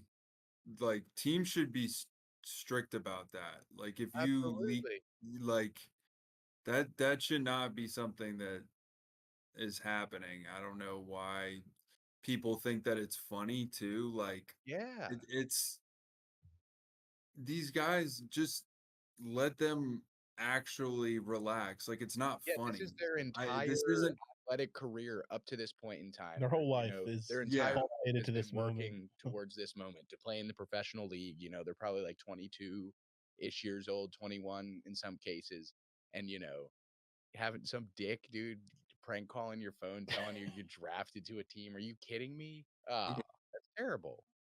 Yeah, I mean, I felt a little bad for Shador for a minute. Yeah, when I saw the footage of that, but yeah, what was it, like a kid of the Falcons GM or something? Kid. Oh man, coach's kid or whatever. I don't mean to disrespect Shador when I say this, but like, the way he kind of celebrated after getting drafted, like I saw the video of his Oh, like the little dance he reaction did. and he was like dancing. Honestly, if I were projected to be a first round pick and I slipped all the way to the 5th round, I would not be like celebrating and dancing when I'll I let the got kid be picked. happy. I mean, I'll let him be happy, but that wouldn't be me personally. I feel like It's I media. would like Media be a stuff. little pissed off, There's also a lot especially having that to Yeah, I wait agree. 3 I got days. you. there's a lot that we don't know. Like, I think in the NFL, like, back to what I said earlier about them deserving more credit for gauging talent than the public gives them. It's entirely possible that throughout the pre-draft process, he was probably told that he might not be a day one draft pick. Oh, absolutely. Usually teams will tell you, like, they'll say, hey, if you're still available with our 22nd overall pick, we plan to take you. Right. Absolutely. I don't think the Steelers were ever planning QB. Sorry. And obviously, you heard what he said afterwards. He said he admitted that he could have handled the pre-draft process a little bit better. He kind of said it with Bronny, but I think I agree with you that he should be allowed to be on the team just because LeBron is LeBron. But if you're not supposed to be on an NBA roster, you're gonna have to like be able to like take the media heat for not being talented enough to be on a roster. So I do think dealing with Dion and just all that nonsense that comes with him probably hurt him a little bit too. Just because I think Absolutely. it's just like a headache you're gonna have to deal with all the time having Dion there. So I don't think that did him any favors in his draft spot either. No, I mean all of these analysts. I mean Mel Kiper, talking about it's Dion's kid. Look at how athletic. All this stuff about how athletic the guy is. Yeah, that's fine, but does he have football IQ? Like, can he compete at that level? We won't know. Yeah, like they retired his number at Boulder, like just Yeah. ridiculous. Like just dealing with like all that kind of nonsense. But Yeah. Oh, man. All right, so I'm trying to place a bet right now on the Derby, and it's like the most confusing thing I've ever seen. what do you think about Cam Ward since he was first overall pick? I think he'll be fine going to Tennessee, right? Yeah.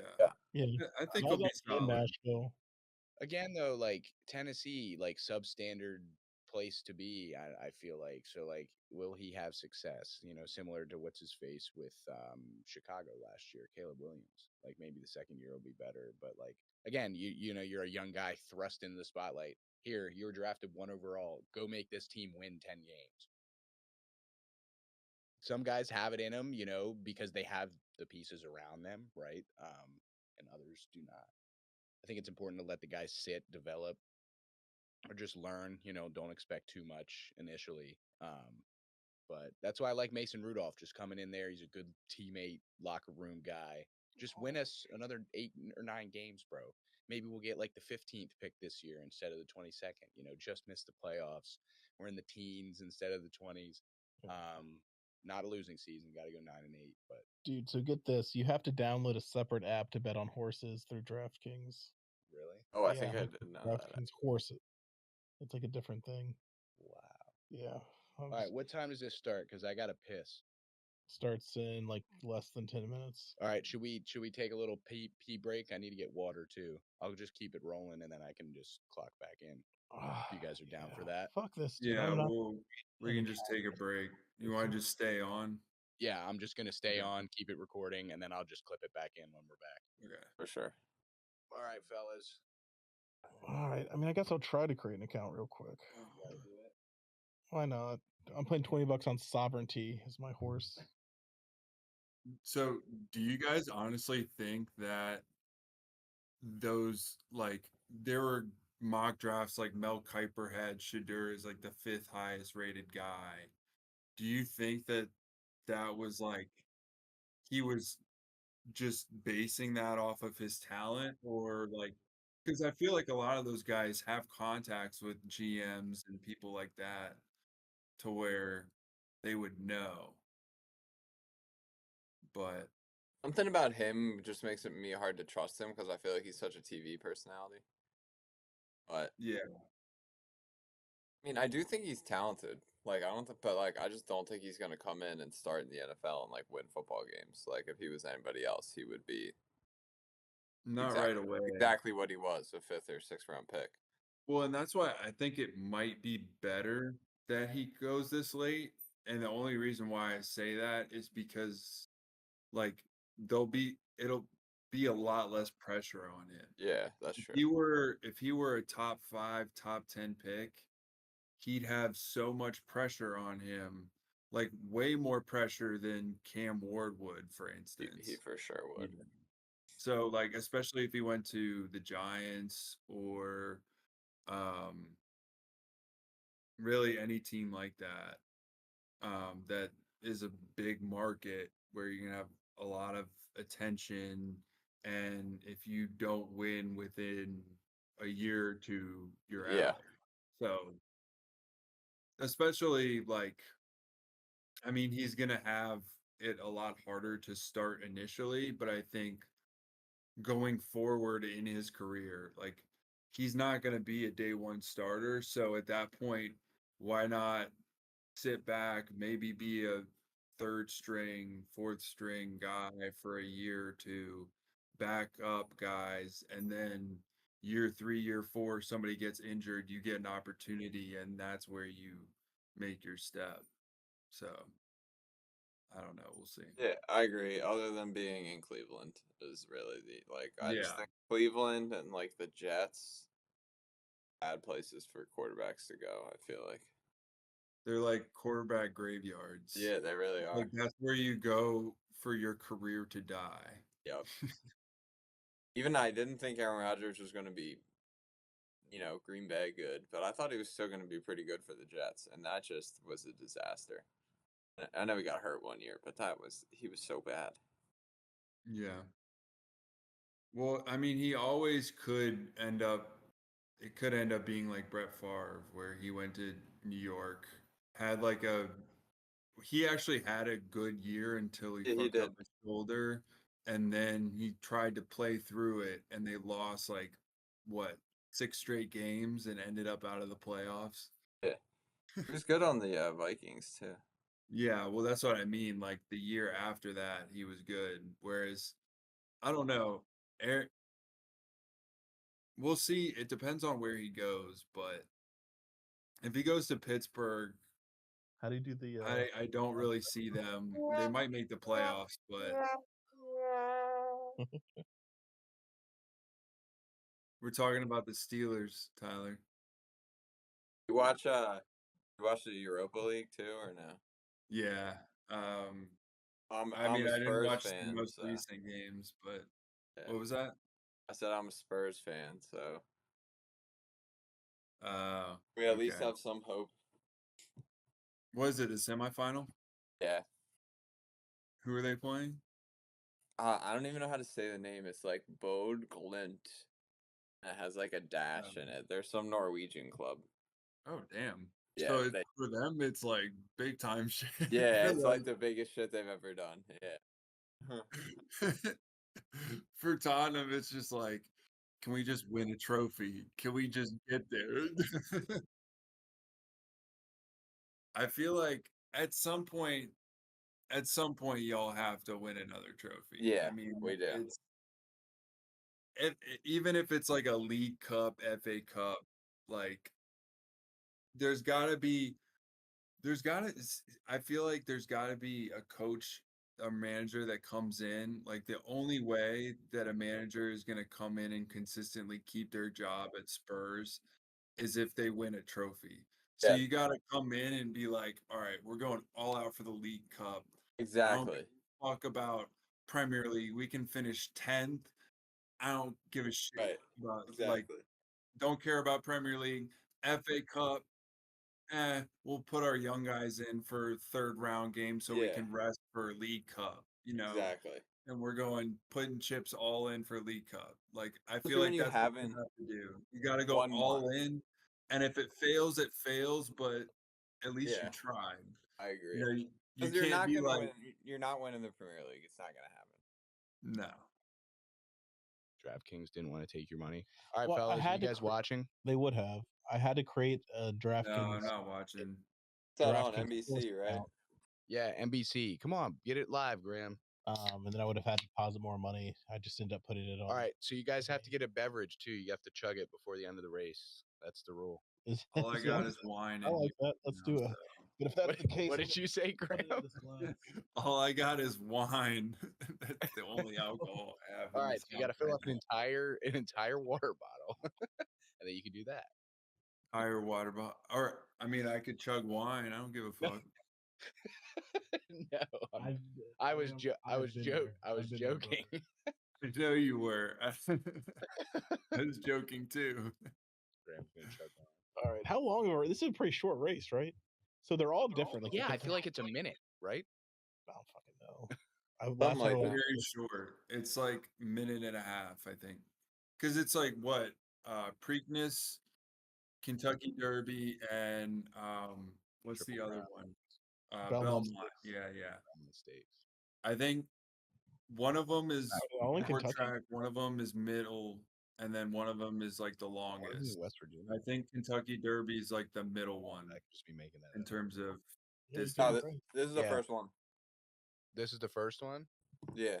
Yeah. Oh, All right, who we got? we could have talked about the. I don't know if anyone's in the. We could have talked about the French Open.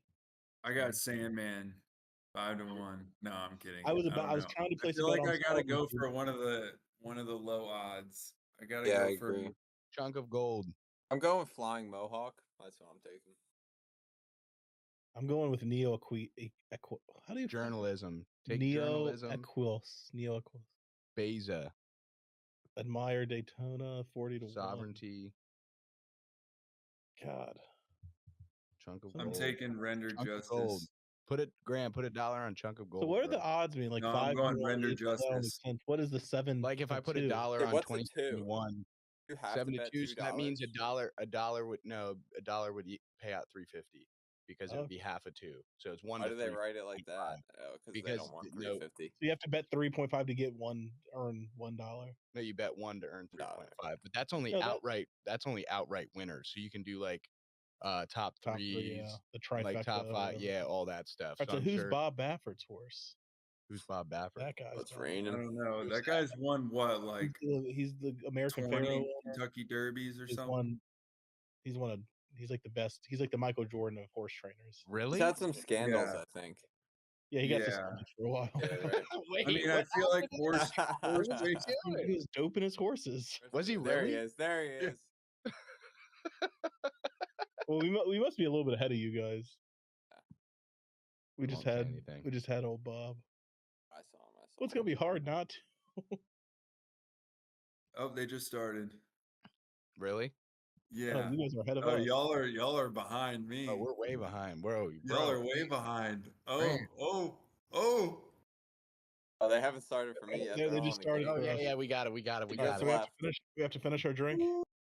No, I'm not doing No, I that. like it. I'm good. I'm gonna fucking do it. Oh, he's coming around. He's coming around. Who's Can he gonna get do there? it? Can he get there? Can he get there? Oh, Who's Graham watching? Number 1. I Yeah, need number 18. taking the turn. All right. Still in the lead. Oh, he's Number about 12. to catch him. Ooh, somebody playing the inside here. Be good. Oh God, Yaquis! I told you 40-1. Yep. Near Yep. Queens? He's still in second. Well, dude, there's a long time to go. I mean, as long as you're not that guy Yeah. all the way in last. Which I think is Sovereignty, actually. Really? Who I was about to bet on. Dude, just like, imagine like if you get a bad start out of the gate, you're screwed. Yeah. Yeah. Dude, come on, Half a Neo mile Aquis. left. I'm rooting for Neo Aquis now, it's- man. That would be like the biggest. That would be like the equivalent of like fucking the Wizards winning the NBA title. This guy, number 9, he's gonna go. Well, number 9 is the journalism. Burnham Square. Oh, it's getting Uh-oh, hairy. D-Mills. Oh, Oh, yeah, I knew he didn't have it in him.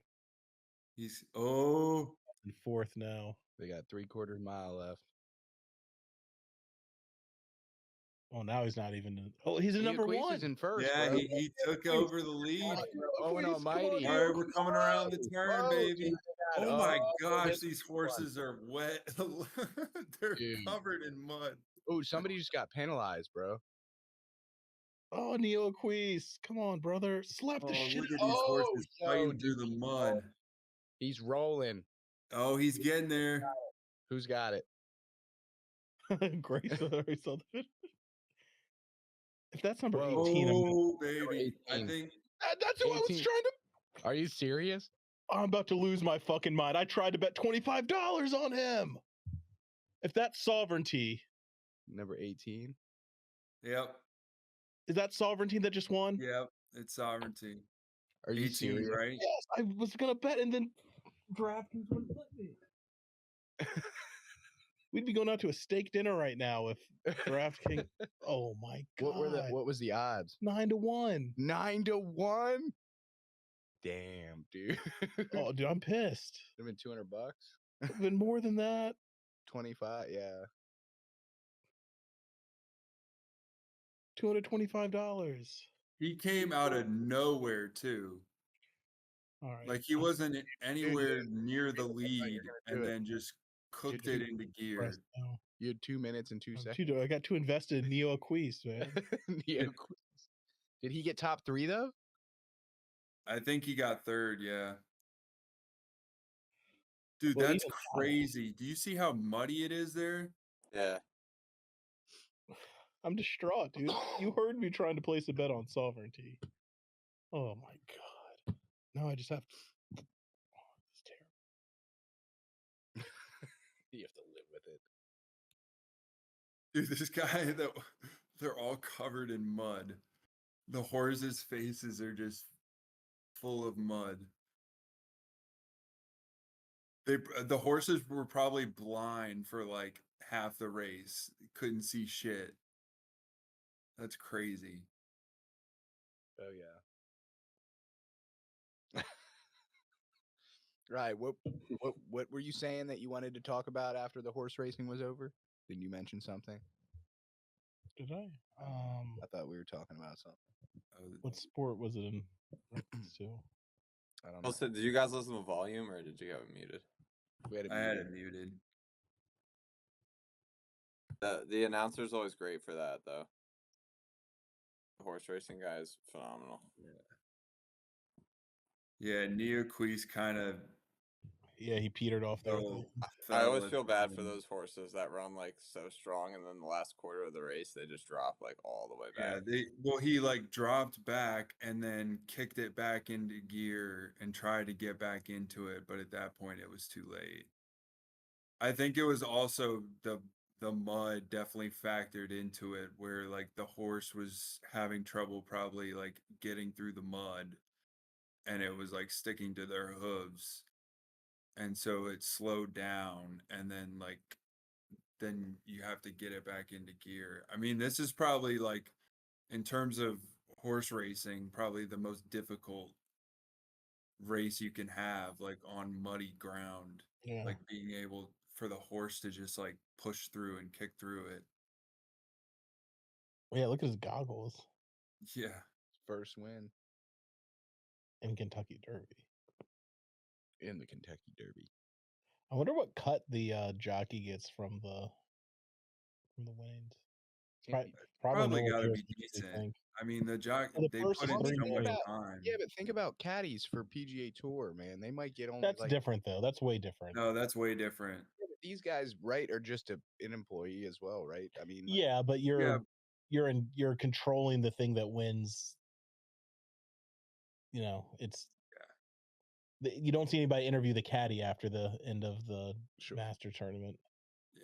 Well, I'm pretty sure the Kentucky Derby does give a prize to the jockey themselves, like individually separate up the horse. I might be wrong on that. 3.1 million for the Kentucky Derby. The winner gets 3.1 million. 3.1, yeah. Yeah, what percentage of that goes to the caddy, the owner? Typically, the payout is about 10%. So that guy just got $310,000. Yeah, so that's the same as a caddy, bro. Caddies are making 10%. I get your point, it not being equivalent in terms of the work put in, or maybe like the media persona you have to like have, right? But hold on. I mean, that's what caddies are getting, like. And then 30% of their money goes to their agents' taxes. Yeah. But I mean, they also probably get paid to. Yeah, they're probably on salary from the owner. On salary, like to ride with the horse and practice riding with the horse. Right. And caddies, for clarity, are not paid salary or like salaried. No. Usually. Yeah, there you go. Well, there's the difference. There you go. jockeys are more protected in their profession, if you want to put it that way. There you go. And I think jockeys can do it for a long time too. There's some jockeys that are fucking old. Yeah. Just have to be. Well, I mean, that guy didn't look very young either. I mean, he's probably in his late 30s, early 40s. I don't know. I'm just guessing. It's kind of hard to tell through the mud, but And the sort of interesting outfits they wear. Yeah. Well, damn.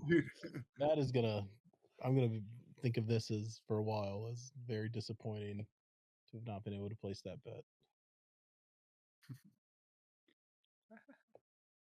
Oh well. I put on a parlay though, so I've got want to hear what you guys think of this. Yeah. I've got a 4-leg parlay. Jokic to score 30 or more points, Kawhi to score 25 or more points, Jokic 12 or more rebounds, and Kawhi 5 or more assists. I think that's pretty good. What's the payout? 25 to win 225. Yeah, I think that sounds pretty solid. That's pretty solid. Yeah, I thought I was happy to take that. The only one that worries me the most is Kawhi Leonard 25 plus points.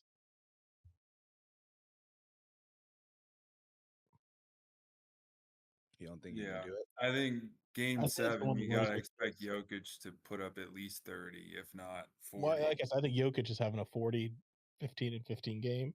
40 Yeah. bad, bro. Kawhi I could see shattering his knee in the first quarter. I wanted to kind of touch on You fantasy need to football bring back Zaza Pachulia. at Dirtiest player in some NBA point. history. Because I'm looking at the ESPN rankings are a little bit different than the other ones that you brought up. Okay. They have Amon-Ra all the way up at 8, Interesting. McCaffrey at 9, Bijan's the number 1. It goes Chase, Bijan, Jetta, Jahmyr Gibbs at 4, Saquon at 5, Puka Nacua at 6, CeeDee Lamb Already 7. hating on the Birds. Look at that. They're already starting the hating, and the year hasn't even started. Oh, bring it on. Bring it on. They got A.J. Brown at 14, wide receiver 8. They got him behind Nico Bijan over Collins, him. Neighbors, Amon-Ra St. Brown. I mean, I like CeeDee Lamb at 7. If he falls to me at 10, I would take him. Yeah, that's not bad. I would They got never Derrick pick him, Henry, though. 18. Yeah. I don't know. Part of me just doesn't trust the Cowboys players, even though You're a they Washington put fan? up solid fantasy numbers. I'm like, Graham let me is go a for another team. Graham is a guy. Carolina fan, I Oh, guess. Carolina. Yeah, but I mean, I guess. the Cowboys dislike kind of flows around the league, you know. Obviously, yeah. Yeah. These guys got, this is Fantasy Football The Ringer. They've got Jamar Chase, Saquon Barkley, Bijan, Jahmyr Gibbs, Justin Jefferson, CeeDee Lamb, Derrick Henry at 7, Amon-Ra 8, Janty at 9, 8-Chain 10, Jonathan Taylor, Neighbors, Collins, Thomas Jr., Nakua Bowers, top 16, and then A.J. Brown at 17. Might just have AI do my draft this year. We had someone in our league last year who had AI draft for them. Really? And they did well. I think Luis did that one year, and that turned out terrible for him. He couldn't. One of our friends, Luis, he couldn't log on to his account in time for the draft, and wasn't able to sign up. I mean, to be fair to him, we did it like 10 o'clock or 8 o'clock in the morning, and he lives in California, which would be 5 a.m. Yeah.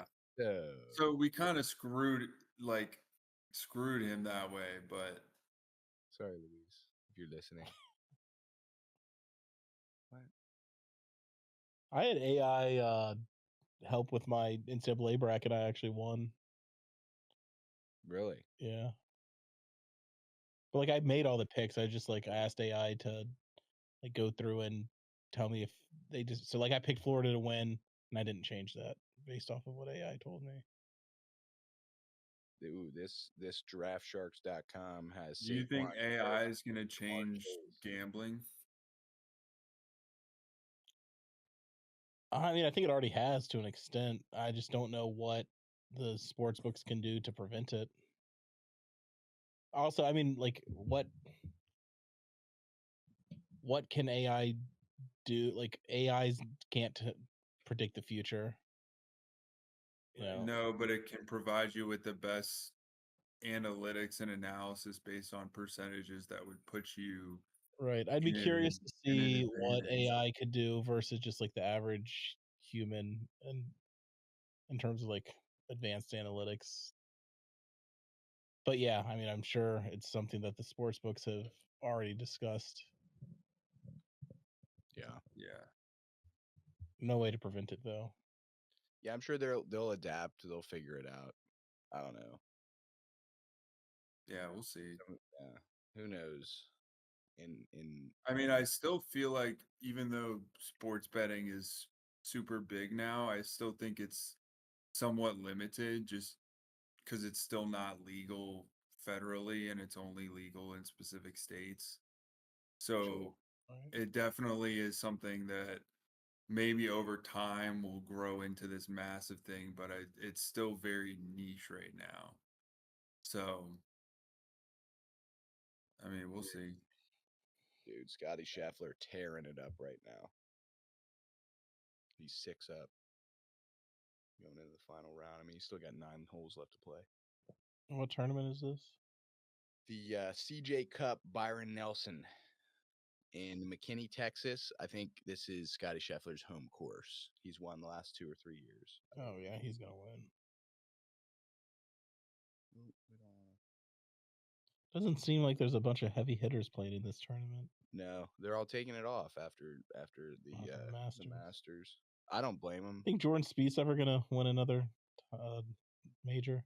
I mean, he's closest to a Grand Slam. Him and Phil are the 2 closest because Spieth only Phil's has. never gonna do it.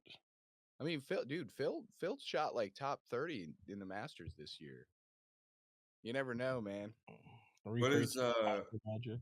Tiger won the Masters again. Yeah. 19. I just watched that the other day. Oh, dude, that's like a once a year thing that I have to watch. Phenomenal. Did the Sunday broadcast. It's on YouTube, readily available. What does Bryson have? Does he have U.S. Open and PGA? He has U.S. Open and PGA, I believe. Yeah. And he won the U.S. Open twice. Yeah. Yeah. I feel like there's a lot of guys that have 2 and are close, but.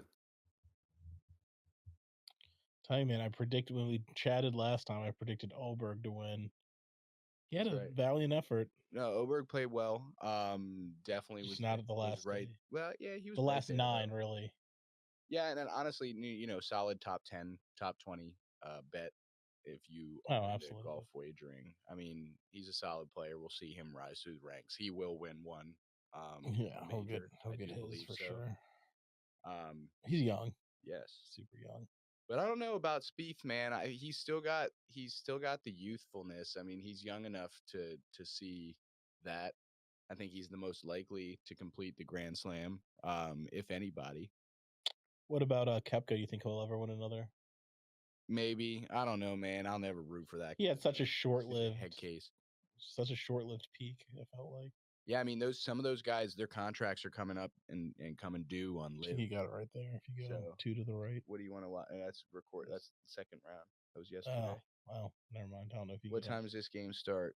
7:30.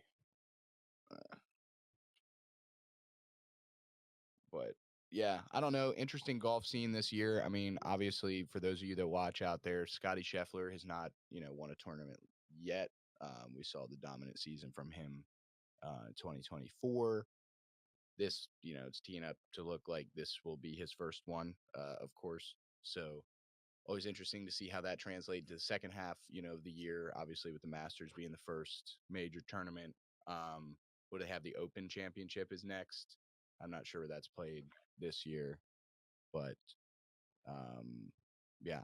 And then we've got the Ryder Cup. Beth Page Black. Did you see Pinehurst had to close one of their courses for the rest of the Pinehurst summer. number 4, they had to close it because of the weather conditions. Yeah. The greens weren't up to standard. Yep. So So the Open this year will be played in Northern Ireland. Oh, is Rory gonna have 2 in the same year? I mean, he'll have the home crowd behind him. That's for sure. It doesn't even matter anymore.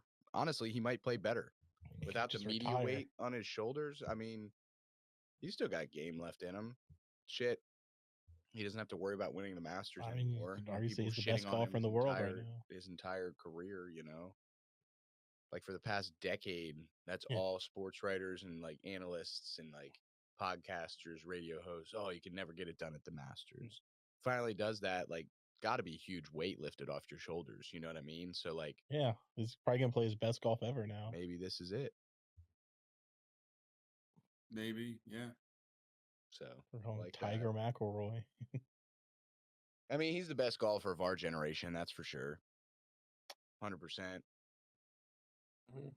After Tiger, I was about to say, I would say after Tiger, and I think Scotty for like our Tiger's before. I would say, yeah, sure. I mean, it depends. It depends. I was like, I remember being in like kindergarten watching Tiger at his peak in like 1999, 2000. Right. So yeah, sure. So it just depends. Definitely Tiger. Yes, it depends on where you sit, but for sure. Throughout most of my life, Tiger has been an active professional golfer, so I would obviously still say Tiger. Consider that, yeah. Yes, I was saying the generation after Tiger, obviously, with Nick. Yeah, it's interesting. Rory, I think you can make a strong argument for Scotty. Yeah, Scott. Well, I mean, Scotty had one good year. He won the Masters twice. Yeah, and they had a great year. I mean, we'll see. Obviously, I love him. You know, I want to see him win. But what do you think Rory's going to have on his Masters dinner next year? Guinness. Yeah, some sort of like some Guinness bratwurst cooked in Guinness or something. What's like fish and chips, the most traditional? Yeah, Guinness stew. Guinness stew. Haggis. Stew. Probably like mashed potatoes. Bangers and mash. Shepherd's mash. With some Guinness. I had a Guinness last night. I actually had 2 Guinness. I did too. Nice. Did you really? Is it 2 Guinness or 2 Guinnesses? 2 Guinness. Guinea. 2 Guinness. 2 Guinness. Genesis. Genesis. Not Genesis. Genesis. Kenny. Yeah, enjoy these guys while you can. Yeah. What's up with that media deal or whatever? They're done after this year? Yeah, so Shaq has agreed to become the GM of Sacramento State University. They're like replace it with like Stephen A, which I think is gonna suck. Are you serious? Yeah. Awful. Not a Stephen A fan, if you could tell. Wait, is this on Inside the NBA? We're just watching the TNT broadcast. No, he's talking about Shaq. Inside the NBA, yeah. Yeah. I always like Stephen A, especially what was that bit I memorized? Yeah. About Kwame Brown. Kwame Brown is gone. Oh yeah, did you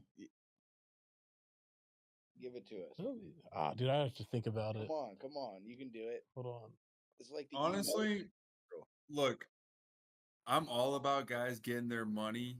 Like when you're a sportscaster or whatever, but it's kind of insane how now it's turned into this where it's like, well, I'm getting all this and this, and I understand like you want to be valued a certain way, but at a certain point in time, like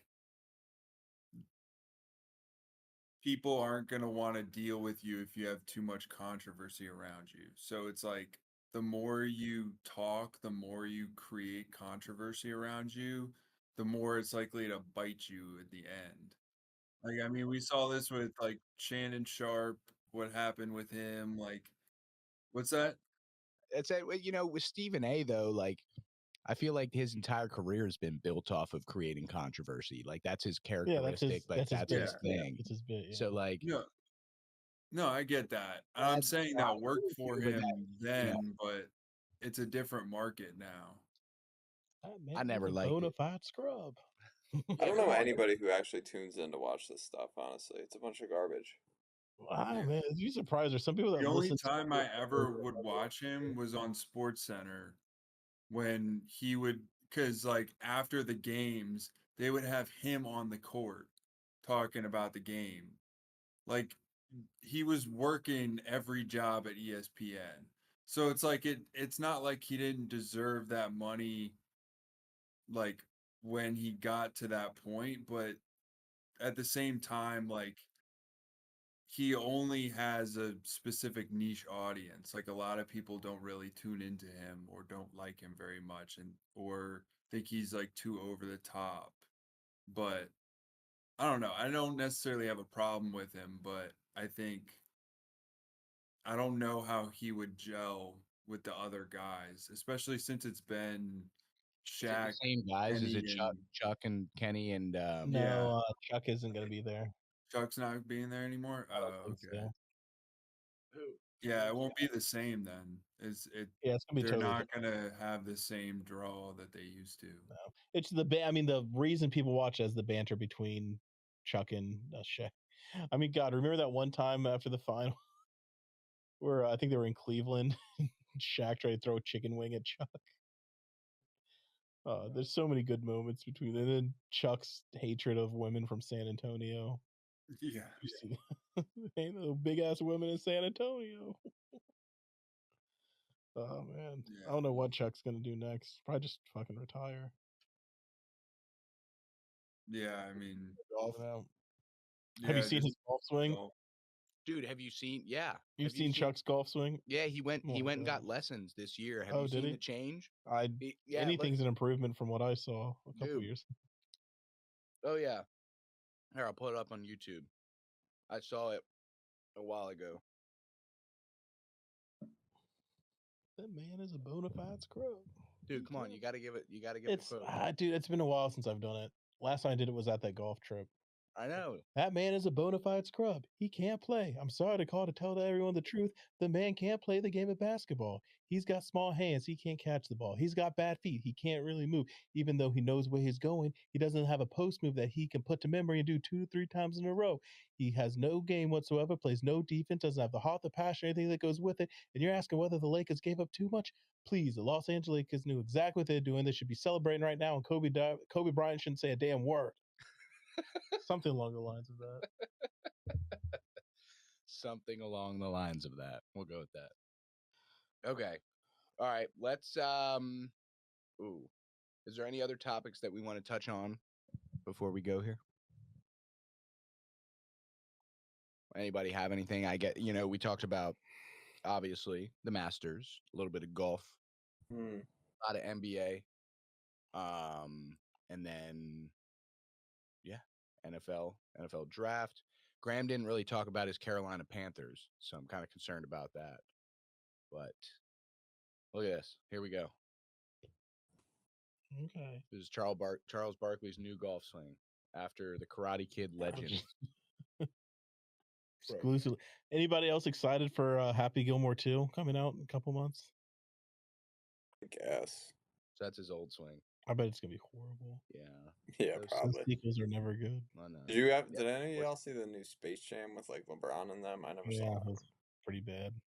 If you go rewatch the old Space Jam, I don't think it's actually that good. Did you see those? No, this is 2021. So this is his new swing? I don't know. I mean, you have to improve, but it wasn't very hard to improve on what he I was about to say, with how bad his was, you could. His was, yeah. The only way was. I mean, I could have given him a lesson and he would have improved. Yeah. Liam, you been playing much golf? Nah, I got to start playing, honestly. You should. Are there any good courses around Philly, like any within like reasonable distance for you to, go play? You know what I mean? I actually think there are a lot.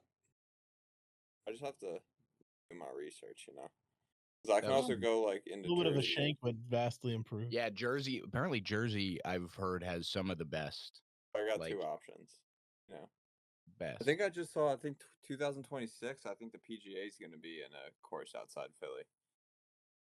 Really? Yeah. So I'm gonna try and look at tickets. If I can't get tickets, I might try and volunteer or something. Yeah, dude, just to get a free ticket, dude. That would Yeah, be and you just get into the grounds. Oh yeah. All right, I'm putting the game back on. He's taking a drop. Seems like we lost Graham. That's okay. He'll be back, I wager. But yeah, I mean, what about 2024, or I guess 2024, what am I saying? 2025 season outlook, NFL. D-Mills, you got the Commanders. Yeah. Liam can do the Eagles. Graham can do the Panthers. And I will do an outlook of the Pittsburgh Steelers, baby. Kenny Pickett leading the Browns to a Super Bowl. So I'm really interested in hearing about Philadelphia, because obviously Grace and I have talked about that quite a bit. And they got a really highly rated, rating from all of these analysts for their draft class. So I'm kind of interested in your perspective, Liam, on how they did. Oh, I'm excited for the Birds season. I think we'll be good again. I don't know. In recent years, I've tried to not dive too much into the draft and honestly just let the kids come and play and watch them, because I feel like you can just read a bunch of stuff that really doesn't mean anything. But I think Jihad was a great pick at 30. Obviously, someone was going to pick him because we traded up just over the Chiefs one pick to pick him. I think Howie's really good at finding players who recently have had a little knock on them, and then just for that reason they've dropped. And I think he had a couple injury concerns, but other than that, he was a top 15 talent. So I think he's really good at finding those kind of players like that. I know we lost a lot in free agency. It was kind of expected, but I think at a certain point we're just believing in a couple of the guys we've already drafted and just developing our own players. And if it doesn't work out, then Howie usually will just adjust. But I think they're kind of expecting to lose a couple guys from that team because obviously they're pretty loaded, so you can't keep everybody. Sure, but I think they think Keely Ringo is going to be good, so they're just going to ride with him. They think Ojomo on the D line is good. Jalix Hunt they think can be good. So instead of signing guys, they're just going to ride with who they've already drafted. But love it. We got a great O line, great D line. I think Jalen Carter's the guy to watch. Honestly, he's just going to keep getting better and better, and he's an absolute monster. He's crazy. Really, really good. He's so good. He's crazy. Yeah.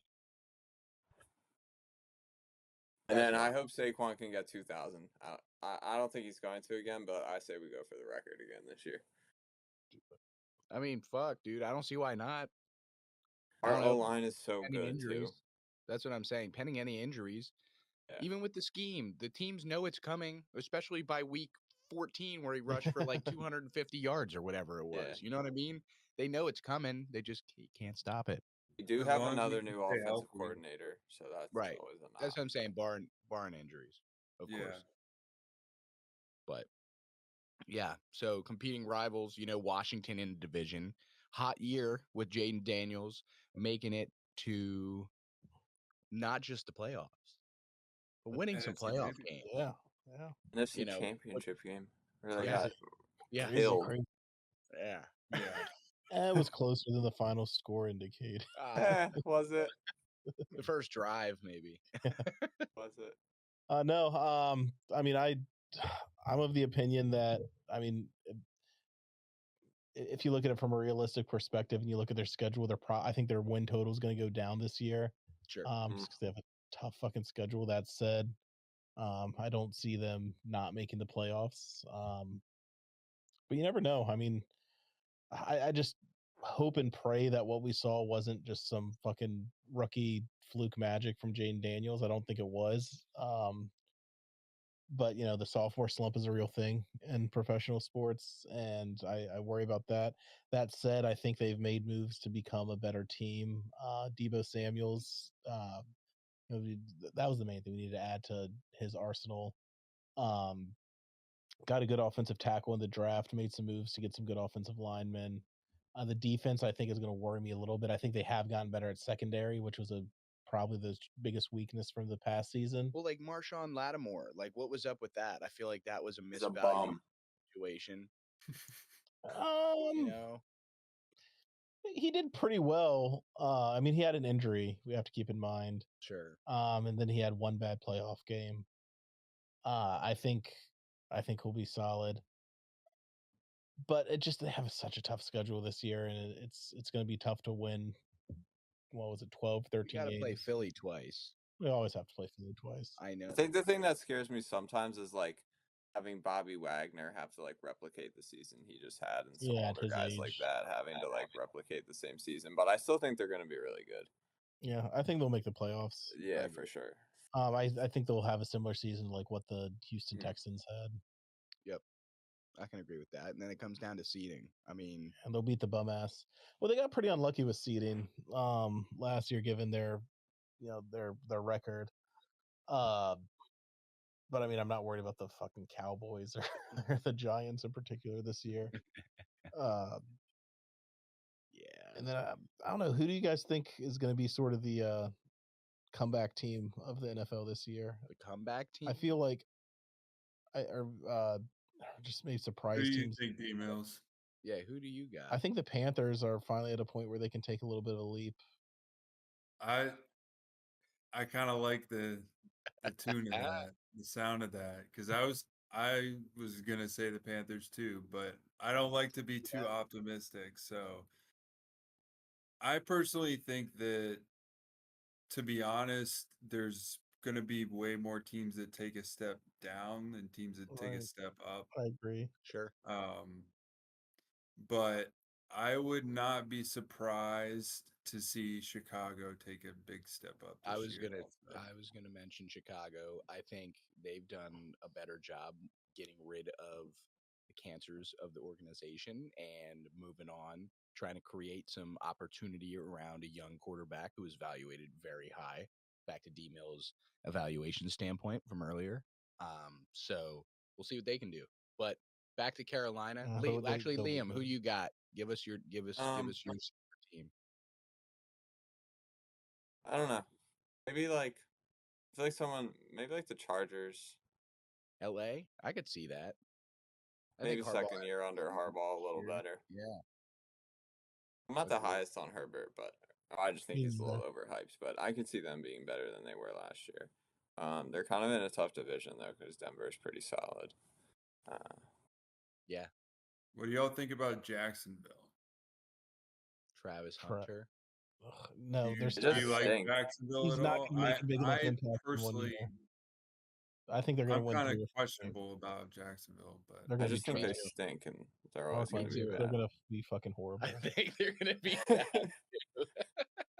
I think Travis Hunter's going to have a good year. Yeah, he's good. And I'm really curious to see if they actually.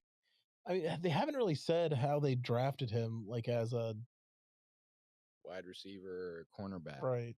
What do we think? I mean, I think you have to play him at quarterback, but he's special enough of a talent where you have to have some packages that revolve around him on offense as well. Yeah, I would like to see him play both. That'd be cool. I think he will play both. I think it's going to be full-time corner, and then he's going to start as maybe the third receiver or the first receiver off the bench and kind of rotate in. So he won't be playing all the snaps on offense. And he might eventually develop into that, like if he's good enough to where he can have the power and influence to be able to demand to do that if he wants to do that. But at this point, I think like he's not a good enough receiver to be a wide receiver one in the NFL right now. I don't personally think. Whereas I think he is a number one corner. Absolutely. Potentially. Yeah. Yeah. So we like that at number 2 for Jacksonville. I mean, they need a spark. They need jersey sales. They need something. They need something. Yeah. They needed a big player for sure. Because Trevor Lawrence is kind of basic quarterback is flattened. Elaw. Yeah, Trevor Lawrence's allure sort of faded already. Yeah. I mean, another guy, we've talked about a lot of quarterbacks. Do we think that he could have a second wind? I mean, they've gone through coaches. I just think he's on a terrible team and they just stink.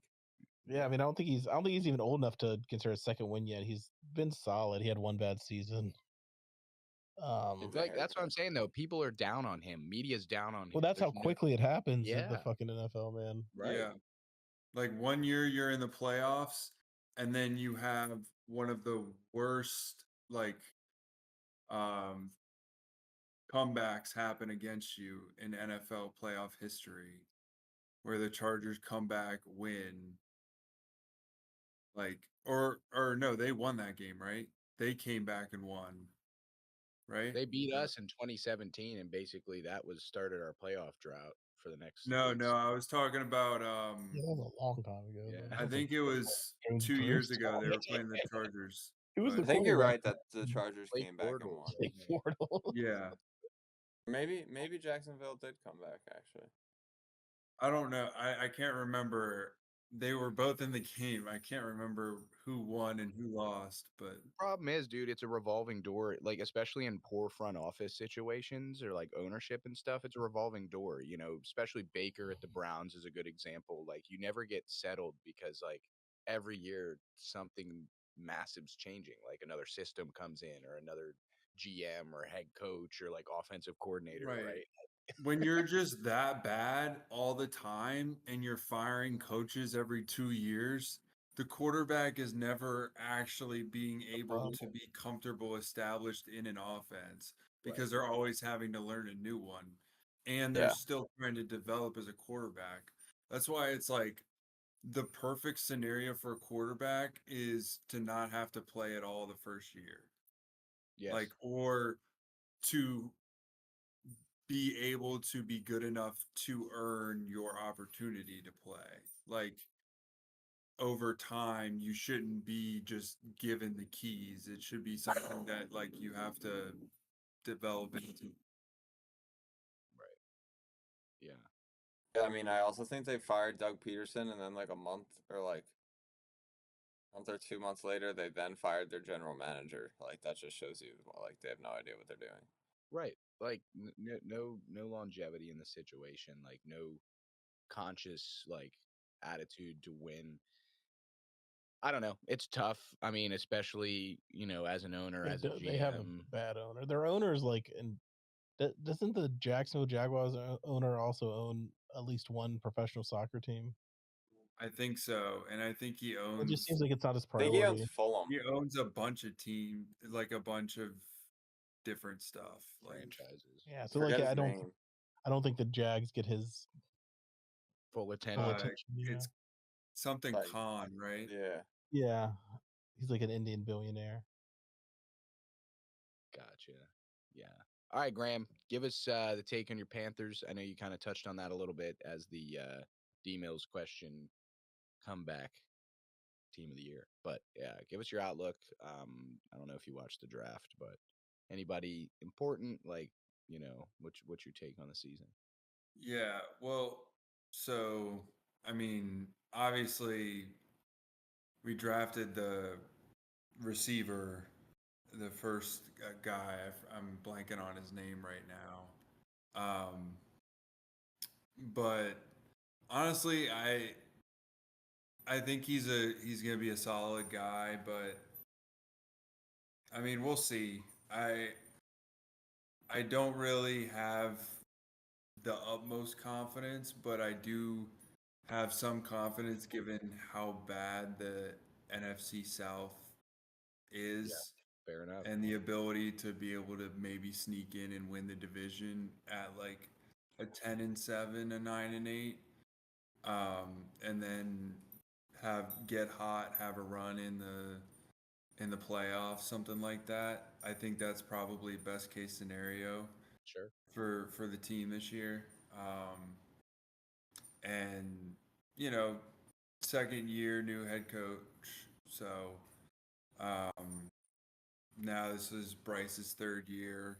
I think he's going to continue to develop, take a step up, give him more weapons on the outside. You have Thielen, Deontay Johnson. So I feel fairly comfortable with the team, the weapons. The question is just going to be, can they protect Bryce Young? on the O-line and give him time to throw. Sure. So, yeah, this is a make it or break it year almost for him, because the following year going into the end of his rookie contract, decide whether they want to extend him or not. But yeah, I don't disagree with you. I thought we saw He's a got good the heart. You trajectory can't deny that. towards the end of last season. Agreed. he's definitely got the guts to take big hits. I mean, he takes big hits for a smaller guy. Those, 270, 80-pound D linemen, defensive ends coming right at you, linebackers coming right at you, and knocking you to the ground full force. Oh yeah. No, I totally agree. So yeah, good outlook for the Panthers. Hopefully an uptrend from what we've seen the last few years. D Mills, did you get a chance to speak your piece about the Commanders yet? I think you said a little bit less. Yeah, I mean it's going to be tough to replicate the magic we saw from Jane Daniels' rookie season, but I think they'll compete. I think they'll win 9 or 10 games. Yeah. What do you think about Jaden Daniels? Do you think he'll take a step up? Or I mean, I think it's gonna be hard to take a step up from what he did. I just you have to keep in mind, like last season, there was so much late game heroics, and like you have to look at it objectively. Like they're not going to find themselves in that many late game situations again next year. Just statistically speaking, like it's just very unlikely that it's going to happen. Sure. So he's either going to win the games early in the game or he's going to lose the games earlier in the game. And I don't think they're going to be able to replicate the same magic as much. But I could be wrong. I hope I'm wrong. I'm rocking with my prediction of a 9-win season, wild card playoff again. Yeah, could be wrong. They could take a step forward. It's hard. It's hard to win that division though with Philly there. Like they're the powerhouse, they're the monster. Yeah. The But it's real easy to come in second. Oh yeah, yeah. I mean, the Cowboys virtually did nothing in free agency. God, what a disaster they are. Yeah, like what do you got? Surprised did they draft a quarterback late in the? I don't think they did. I don't know who they took. God, I didn't pay attention. Talk about just an example of ownership just fucking you over. Yeah. Tough one for all those Dallas fans out there. As you can tell, the four of us are not necessarily the most pro Cowboy. Yeah, pro Cowboy. But I know when Bruce was here, we did watch like the '82 season and the trade. We kind of talked about that a little bit. Oh, is Bruce a Cowboy fan? Bruce is a Cowboys fan. Yeah. Don't say I like Bruce. Don't tell me that. Yeah, brutal. But Bruce, if you're listening, we can still be friends, buddy. But yeah. Come on. D-Mills has to hit the emote before we leave, but I'll give a little excerpt on the Steelers season. There we go. Yeah, I said it earlier. We'll go 10-7 or 9-8. Lose the first round of the playoffs. Have the chance to win the division 2-3 games from the end of the season. Just like last year, we got pummeled last 4 games. So we'll see. I just like the team to look a little more like better, more cohesive, like a unit. That's all I'm looking for. I don't expect us to win very much this year past our usual regiment of 8 games, but we'll see. Pretty bleak outlook. I think we drafted well. We're looking to develop players. I think it's our 3rd year under our new GM, so finally getting to see his draft classes come to light here as we start to sign players and trade some guys, work on that. So, yeah, it's crazy. An analyst saying we're going to be 10-7. It's probably spot on. I said it last year. Pretty easy prediction from a Steelers fan on my end. So that's what I got. Any closing comments by the fellas before we start to wrap it up here? Any comments about, we got NBA going on. You guys talked about the Cavs shot. Who's challenging them in the West? OKC. Yeah, no, that's next time I have the honor of being on, I fully anticipate the Cavs having hoisted the Larry O'Brien trophy. Cavs are going to win it. I'm going to say Boston and Minnesota. That's my prediction. Yeah. I think Minnesota has a very good chance in the West. I'm very I really impressed. like Minnesota. Me too. I'll take OKC. Why not? It's gonna be one of the two of them for sure. Yeah. Two young teams, a lot of talent, very driven. I don't know, love it. And then I guess we got golf coming up. That's too much for me to get into right now because I don't have it in front of me. I couldn't name like the next 3 tournaments or whatever. But yeah, I mean, I think that about wraps it up. Appreciate you fellas taking the time out of your Saturday evenings to do this. Always a fun time. Always a pleasure, man. Yes, for having sir. me on. Anytime. Yeah, we're in the 40s now. This should be released, I don't know, within the next few months. So we'll be hitting 50 soon, hopefully 100 in the next few years. So thanks everybody for listening. We appreciate each and every one of you that take the time out of your day, whatever you're doing, driving, washing the dishes, working out, Thank you for being here. But yeah, this is the Sports Room number 4. Stick around for plenty more to come. You can find us on all traditional social media, every podcast platform, Apple Music, Spotify, Instagram, TikTok. We're on there now, I guess. X, formerly known as Twitter. I could go on and on listing all of these, but you guys don't need to listen to that. So thanks everybody again for being here for the Sports Room. Appreciate you guys.